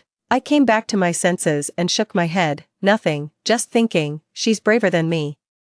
The school's decision regarding Chi Han was to issue a formal reprimand, which would be recorded on his student file. Slandering someone else would now be a permanent stain on his record. I knew that the school took such a strong stance partly because Zhou Yusi had pushed for it, but once the Chi Han issue was resolved, I began to interrogate Zhou Yusi, arms crossed and squinting my eyes. I asked, if you could rank second in the whole school, why did you pretend to have poor grades before? Zhou Yusi shrugged, didn't I tell you, it was boring, I didn't feel like trying. So, was the test too simple for him to find it interesting? Zhou Yusi continued, after you asked about my grades last time, I thought I'd make a big impression and get you to admire me a bit. Unfortunately, Xiao Linqi, I still couldn't outscore you. I laughed, sorry, but it looks like you'll have to admire me this time. Zhou Yusi looked at me, his eyes bright, I've always admired you, classmate Xiao Linqi. Perhaps the blow to Chi-han was too severe, as he no longer interfered in my life, but neither did he focus on his studies. His grades continued to decline, even falling out of the top 10 in our grade. A favored son of heaven who had never faced defeat could end up in such a downfall. Well, even if it's this lifetime's Chi-han paying for the sins of his past life. I rightfully received a prize of 10,000 yuan and gave half of it to Zhou Yusi as rent. He did not refuse and accepted it promptly, even introducing me to a tutoring job, 4 hours a week at 100 yuan per hour, enough to cover my weekly expenses. I accepted his kindness without any awkwardness. Life went on smoothly. I never slacked off in my studies, so my grades remained stable. Zhou Yusi occasionally skipped exams, but no one said he was in the elite class because of his money anymore, whatever agreement he reached with his parents. In this life, he didn't transfer schools and stayed at No. 13 high school. Moving into the senior year, Zhou Yusi finally started taking his studies seriously. He was naturally smart and had access to the best teachers in the country due to his family background, securing a solid second place in our grade. Of course, I ranked first. Each time I came first, the things Chi-han had done to me were brought up again, and he was ridiculed and scorned anew. That phrase, "I will defeat you in every exam," became his relentless nightmare, perhaps unable to bear the pointing fingers. A month before the college entrance exams, Chi-han decided to go home and study on his own. As for Jiang Jiayao, in this life, she saw Chi-han's true nature early on and timely withdrew her feelings. I bumped into them in the corridor several times. Chi-han always looked at her as if he wanted to say something but hesitated. Jiang Jiayao, on the other hand, would pass him by without changing her expression. So you see, Chi-han, what goes around comes around. Those who betray sincerity may not swallow 1,000 needles, but they do receive their just desserts. On the day the admission notices were issued, Zhou Yusi and I were admitted to the same university. There was no melodramatic sacrifice of a better life for each other. Because we were both excellent, we got into the best university in the province. As for Chi-han, I heard he performed poorly in the exams and ended up at a university I had never even heard of. Jiang Jiayao was sent abroad by her family. I remember in the last life, she also went abroad, and that's when she broke off contact with Chi-han. If this were a fairy tale, this would be the end. The good are rewarded, and the wicked are punished. However, the princess in fairy tales doesn't have a toxic family of origin, so my story continues. After entering university, Zhou Yusi and I got together. My parents, having heard some news, thought I had snagged a wealthy suitor and came to my school overnight to find me. When the counselor called me into the office, I was still bewildered, but as soon as I entered, my mother rushed to embrace me, smearing my clothes with her tears and snot. "Xiaoqi, you are so heartless. Have you no need for your parents anymore? How many years has it been since you came home? Your parents have been so worried searching for you." After I collected myself, I couldn't help but laugh in frustration. Looking for me, when I ran away from home, I was just 20 meters from our front door where I ran into Zhou Yusi and stood there for half an hour, yet you didn't come out to look for me, and now you put on this act. The counselor, unaware of the truth, thought I was the disloyal daughter who ran away from home and looked quite stern. She said, "Xiao Linqi, if there are issues, you need to communicate properly with your parents. Look how old they are and yet they've come all this way to find you." "That's not easy." I smiled tightly, my face apologetic. "I'm sorry, teacher. I wasn't thoughtful enough and caused you trouble. I'll take my parents out and settle them first. Goodbye, teacher." Seeing my sincere attitude, the counselor didn't say much more, just waved her hand. "All right, I'll give you 2 days off. Spend them well with your parents." I nodded repeatedly and pushed my parents out of the office. Only after leaving the office did my parents' confused expressions remain. They had hoped to make a scene in front of the counselor to intimidate me. They would threaten me with things like, "Believe it or not, I can make a scene that will make you infamous across the whole school," trying to blackmail me for money. Having known them for over 20 years, wasn't I aware of their schemes? They probably didn't expect that I wouldn't argue with them, but instead dismissed the teacher with just a few words. As soon as the office door closed, my mother seemed to snap back to reality, trying to reach past me to grab the door handle. "No, we need to clear this up in front of the teacher." I grabbed her hand firmly, my smile not reaching my eyes. "If you dare go back in, I won't give you a cent." My father came up and slapped my hand away. "You ungrateful child. What do you take your mother and me for?" Ignoring the sting on the back of my hand, I looked up coldly at this man who was my father in the biological sense. You can go in and make a scene, but open your eyes and see. I am no longer the obedient daughter you used to push around. Take this chance to talk reasonably and leave with me. It was a silent confrontation. After what seemed like an eternity, the executioner finally admitted defeat. My dad lowered his voice and turned to my mom, saying, "Let's go outside to talk." In a private booth at the coffee shop near the school entrance, a middle-aged woman was shedding crocodile tears while the man beside her frowned and remained silent. "Your brother took money from us to study, but when we asked his teachers, we found out he never went to school. He gambled it away," she revealed. "He spent $30,000 in 1 month and came back with a mountain of debt. We paid it off for him the first time, and he knelt and swore never to do it again, but a month later, the creditors were knocking on our door. 100,000, your father and I had to dig into our savings, money we were saving for your brother's wedding." At this point, she was nearly wailing, torn between the pain for her son and the daughter-in-law who suffered without even entering the family. "If it weren't for dire circumstances, your father and I wouldn't have come to you. We're really at our wits' end."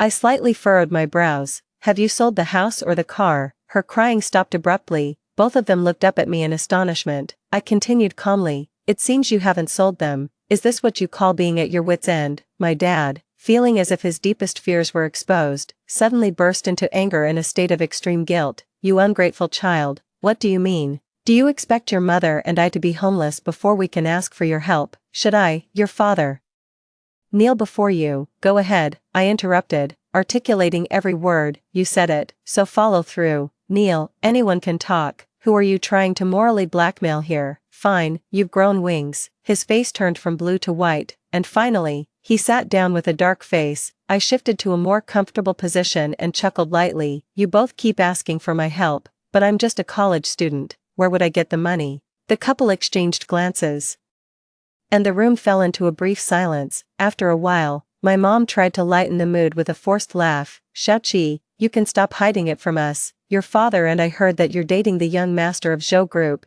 Isn't that right?" As expected, the smile on my lips turned cold. "That's just dating. Why should I ask him for money?" Upon hearing this, my mom sensed an opportunity and hastily added, "Why can't you ask him for money? It's just 100,000 to him. It's mere pocket change, and this is for your own brother." My dad, who had been silent, snorted disdainfully and arrogantly added, "Besides, if he wants to marry you in the future, the bride price would be more than 100,000. What's wrong with taking a bit in advance, especially since he's been with my daughter, Xia Jiqian?" I slammed the table, losing my composure for the first time today. Even though I was prepared, I couldn't believe such words came from my own father. In his eyes, his daughter was a bargaining chip for wealth, a tool to save his son, nothing more than a living being with dignity. Seeing my outburst, he lowered his voice but still looked dissatisfied. "What are you yelling for? I'm not wrong." I massaged my forehead and said, "I don't have money, and it's impossible for me to ask Zhou Yusi, but it wasn't easy for you to come all this way, so stay in my apartment for a couple of days, and then we can figure something out for my brother." They wanted to protest after hearing the first half of my statement, but after hearing the rest, my mom pulled on my dad's sleeve and subtly shook her head. Watching their little gestures, I secretly chuckled to myself, "If you hadn't come to me today, it would have been better for us to go our separate ways, but I know you won't let go of this money tree, so, no matter what happens in the future, don't blame me." 19. Sometimes, because my tutoring sessions run late, I often miss the curfew. So I simply rented an apartment off campus. As soon as my mom walked in, she started to lament with a hint of sarcasm. "Your brother is back home living a life of hiding and dodging, while you're living comfortably." I didn't indulge her and retorted, "Did I force him to gamble? Did I tell him to hide?" Sometimes, that's just how people are. If you obediently comply, they only get worse, but if you lose your temper, they are the ones who end up staying quiet. After I said that, my mom immediately shut up. My dad just lay down on the sofa, crossing his legs, and looking at a photo of me and Zhou Yusi on the coffee table. He said, "I never imagined that one day I, Xia Jiqian, would become Zhou's father-in-law. When will you bring this young man over to meet us?" I scoffed internally, thinking it would never happen, but I replied, "When there's time." Just then, as my mom was looking around, she suddenly pointed at a safe and asked, "What's in here?" I looked up, flustered, and said, "Nothing." My parents exchanged a glance, and my dad gave me a meaningful look. You've grown up,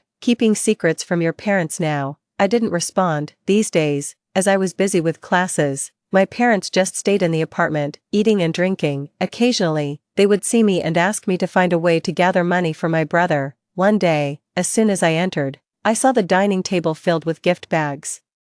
A sense of unease immediately tightened around my heart. Holding a luxury handbag, my mom came up to me with a smile. Xiaoqi, do you think this bag looks nice? Yusi chose it especially for mom. That was the last straw for me. I stepped forward abruptly, grabbed her arm, and said through gritted teeth, you went to see Zhou Yusi. My mom shrugged off my hand with an indifferent expression. Well, if you refuse to help your brother, then your dad and I had no choice but to ask our future son-in-law. You have no idea, that office building, TSK. I had planned for so long to handle my family's issues on my own, but I never imagined they would shamelessly approach Zhou Yusi for money. I took a deep breath. Let's go. Give everything back. What are you talking about? My dad quickly came over and pulled my mom away, looking down at me. These are gifts from a younger generation to their elders. There's no reason to return them. I couldn't contain my anger. If you don't return them, you two can get out of my apartment today. Upon hearing this, my mom suddenly sat down on the floor and cried, I raised you all these years, never thought I'd be driven out by my own daughter one day. My head began to spin with rage.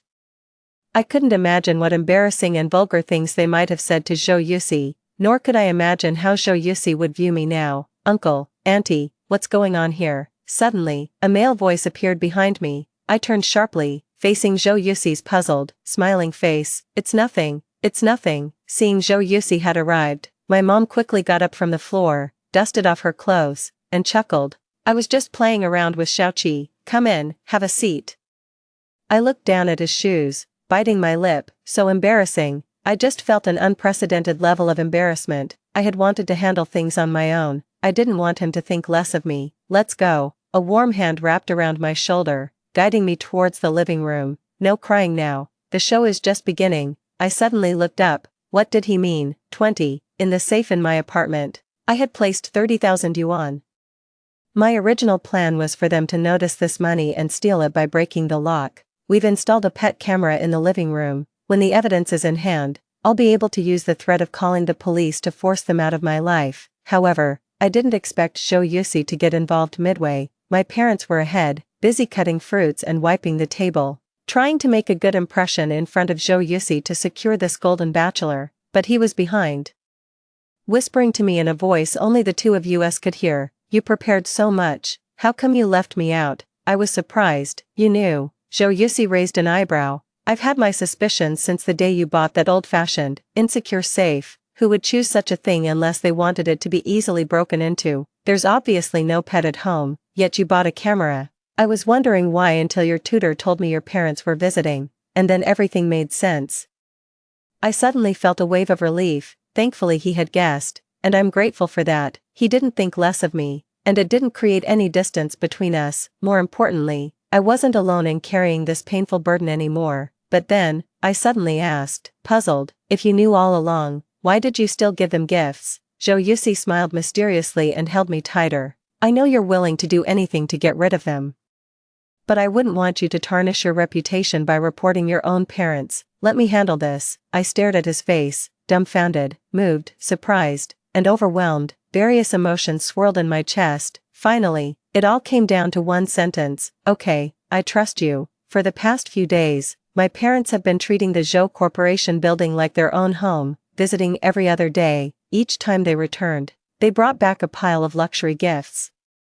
They even began planning how to marry me off to the Zhou family sooner to get a hefty dowry. Although I was annoyed, I endured it because of Zhou Yusi's plan, until one day, I saw a USB drive on the living room coffee table. It stood out among the other luxury items. What's this? I picked it up and asked curiously. To my surprise, my mother suddenly lunged forward and snatched the USB drive back, saying in a panic, it's nothing, I bought it myself. I thought to myself, you don't even know how to turn on a computer. What could you possibly need to store on a USB drive? Could it be something she swiped from Zhou Yusi's office? I held back my emotions and stepped aside to text, USB drive. Zhou Yusi quickly replied, yes, I understood. After so many days, the big moment was finally about to unfold. The next day, Zhou Yuxi's assistant came to our house. Oh, isn't this Xiao Chen? My mother was just about to greet him when Xiao Chen, looking flustered, bypassed her.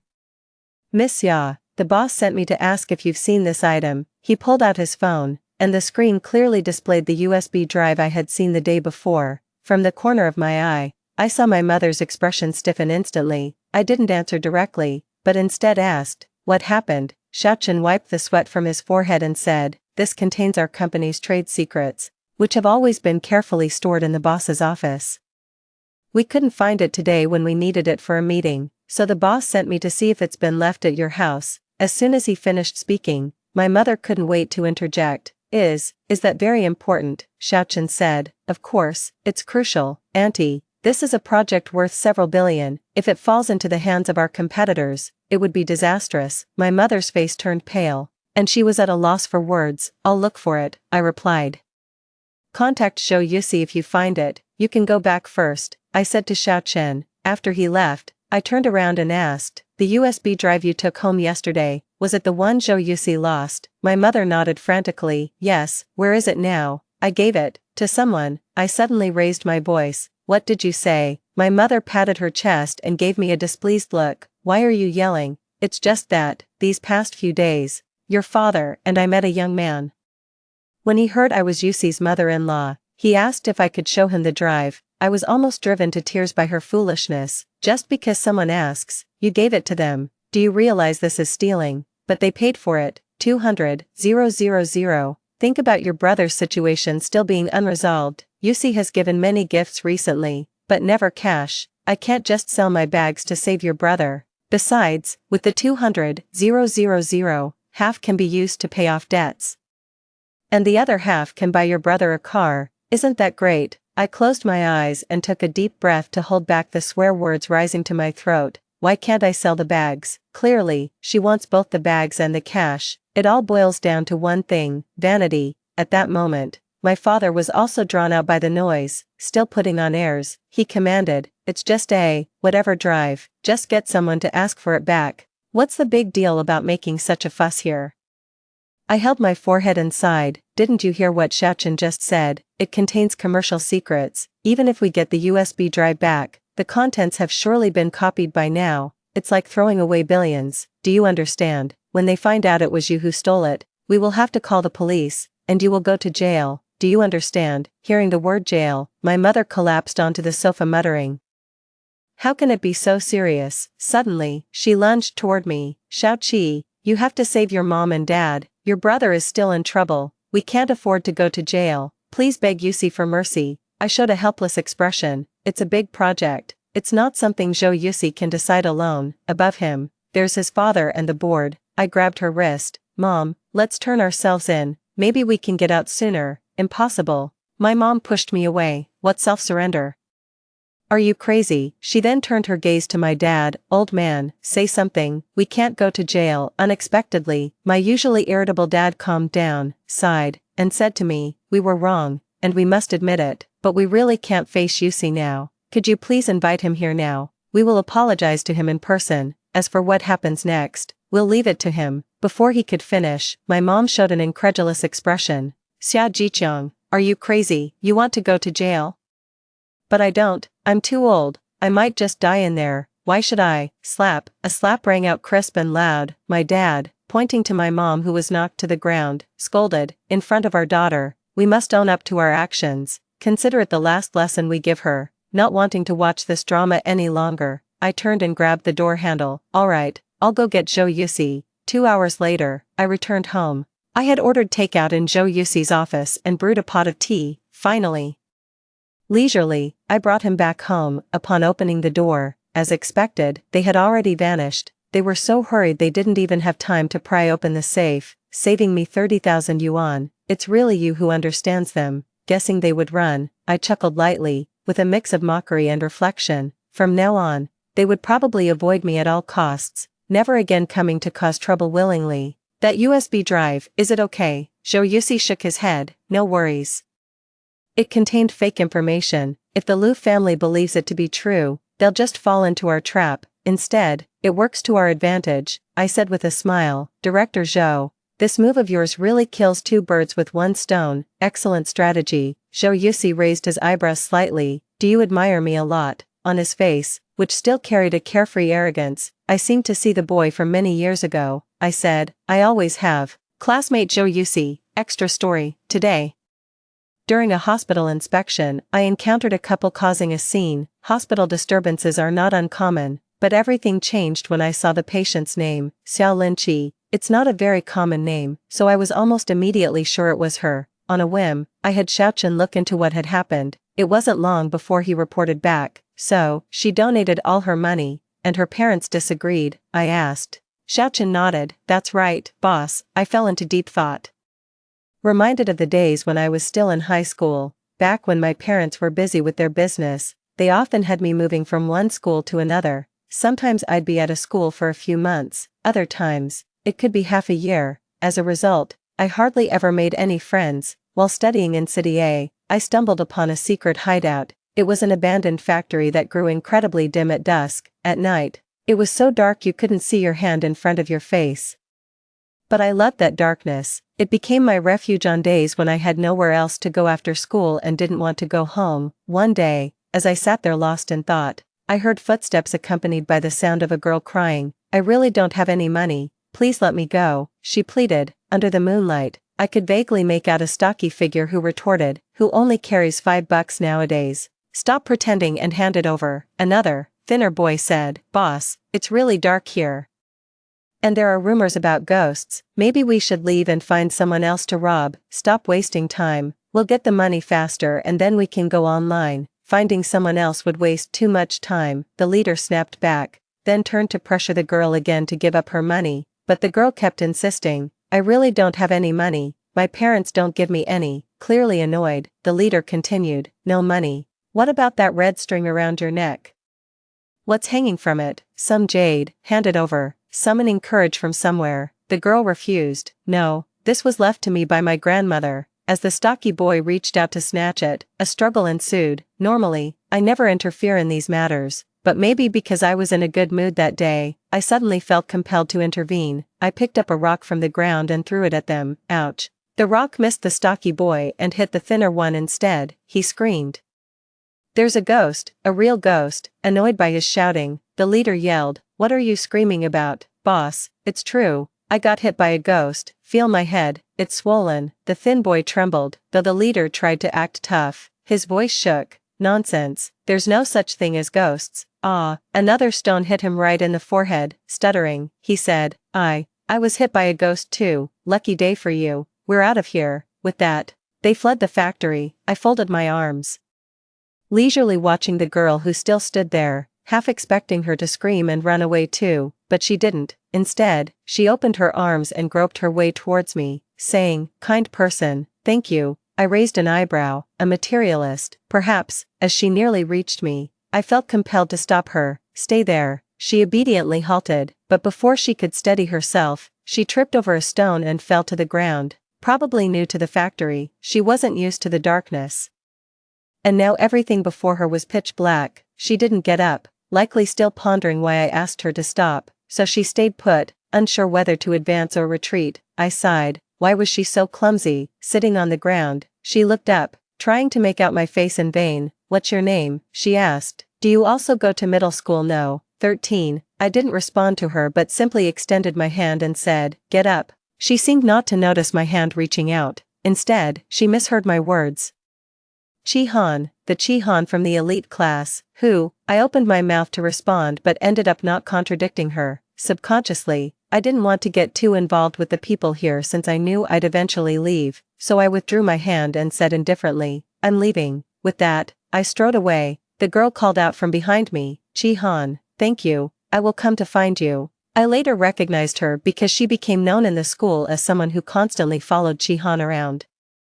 At the time, my first thought was relief that I hadn't given my real name, otherwise, I would have been endlessly bothered, but later on, as I dined alone and walked alone, I would often see her clinging to Chi-Han. That made me wonder uncontrollably, what if I had told her my real name? Would she admire me like she admires Chi-Han? What does it feel like to be admired? But it was just a thought. Meanwhile, I also remembered her name, Xiao Linqi. Later on, as before, I transferred schools and left. I had long since put everything behind me. Unexpectedly, many years later, I would meet her again and still remember her name. Holding my forehead, I instructed Xiaochen.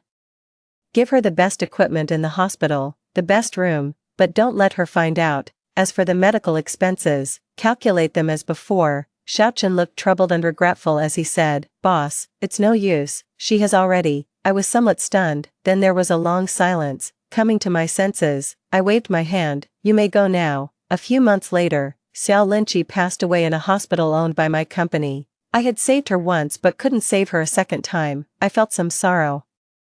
A few days later, I received an invitation, my assistant said. It was personally delivered by the bridegroom of the Jiang family, saying he was your high school classmate and insisting you grace the occasion. It was clear enough, a son-in-law who married into the wife's family, the Jiang family. I had no particular memory of them, though it seemed like we had some minor business dealings, but among so many high school classmates, who could remember everyone? Yet, when I opened the invitation, I fell silent. Jihan, Jiang Jiayao. It indeed was a name I remembered. Seeing my expression, Xiaochen hurriedly added, "They say Miss Jiang studied abroad for a few years, and Mr. Qi has been waiting for her all this while." Touched by his devotion, she hurried to marry him as soon as she returned. They've already had one lavish and romantic wedding which was even touted by the media as the wedding of the century. This is their second one, specially inviting business elites. Probably to pave the way for Mr. Qi's company. I raised an eyebrow, catching the key point. Jihan's company. Xiaochen continued, "Yes, Mr. Jiang thinks highly of this son-in-law and gave him a sum of money to start a business. Oh, and our company has ongoing collaborations with Qi's company." I almost immediately said, "Cancel it." Xiaochen, who had been speaking fluently, suddenly stuttered. "What?" I repeated. "Cancel our collaboration with Qi's company, no matter the cost. And send out a message, anyone who partners with Qi's company should not come to Zhou Group for any business." Confused, Xiaochen instinctively asked, "Why, boss?" Looking at the names on the invitation, I finally said, "Because he's a thief." After Qi's company went bankrupt, I visited Xiao Linqi. Standing in front of her modest tombstone, I suddenly didn't know what to say. I felt inexplicably guilty. Her life had taken a tragic turn from the moment she fell in love with Jihan. And the beginning of that tragedy was something I had inadvertently set in motion. "Would you blame me?" I asked softly, but there was no answer, only the gentle breeze brushes past my ears, like a sigh. I say, though it's many years overdue, allow me to formally introduce myself. Hello, my name is Zhou Yusi.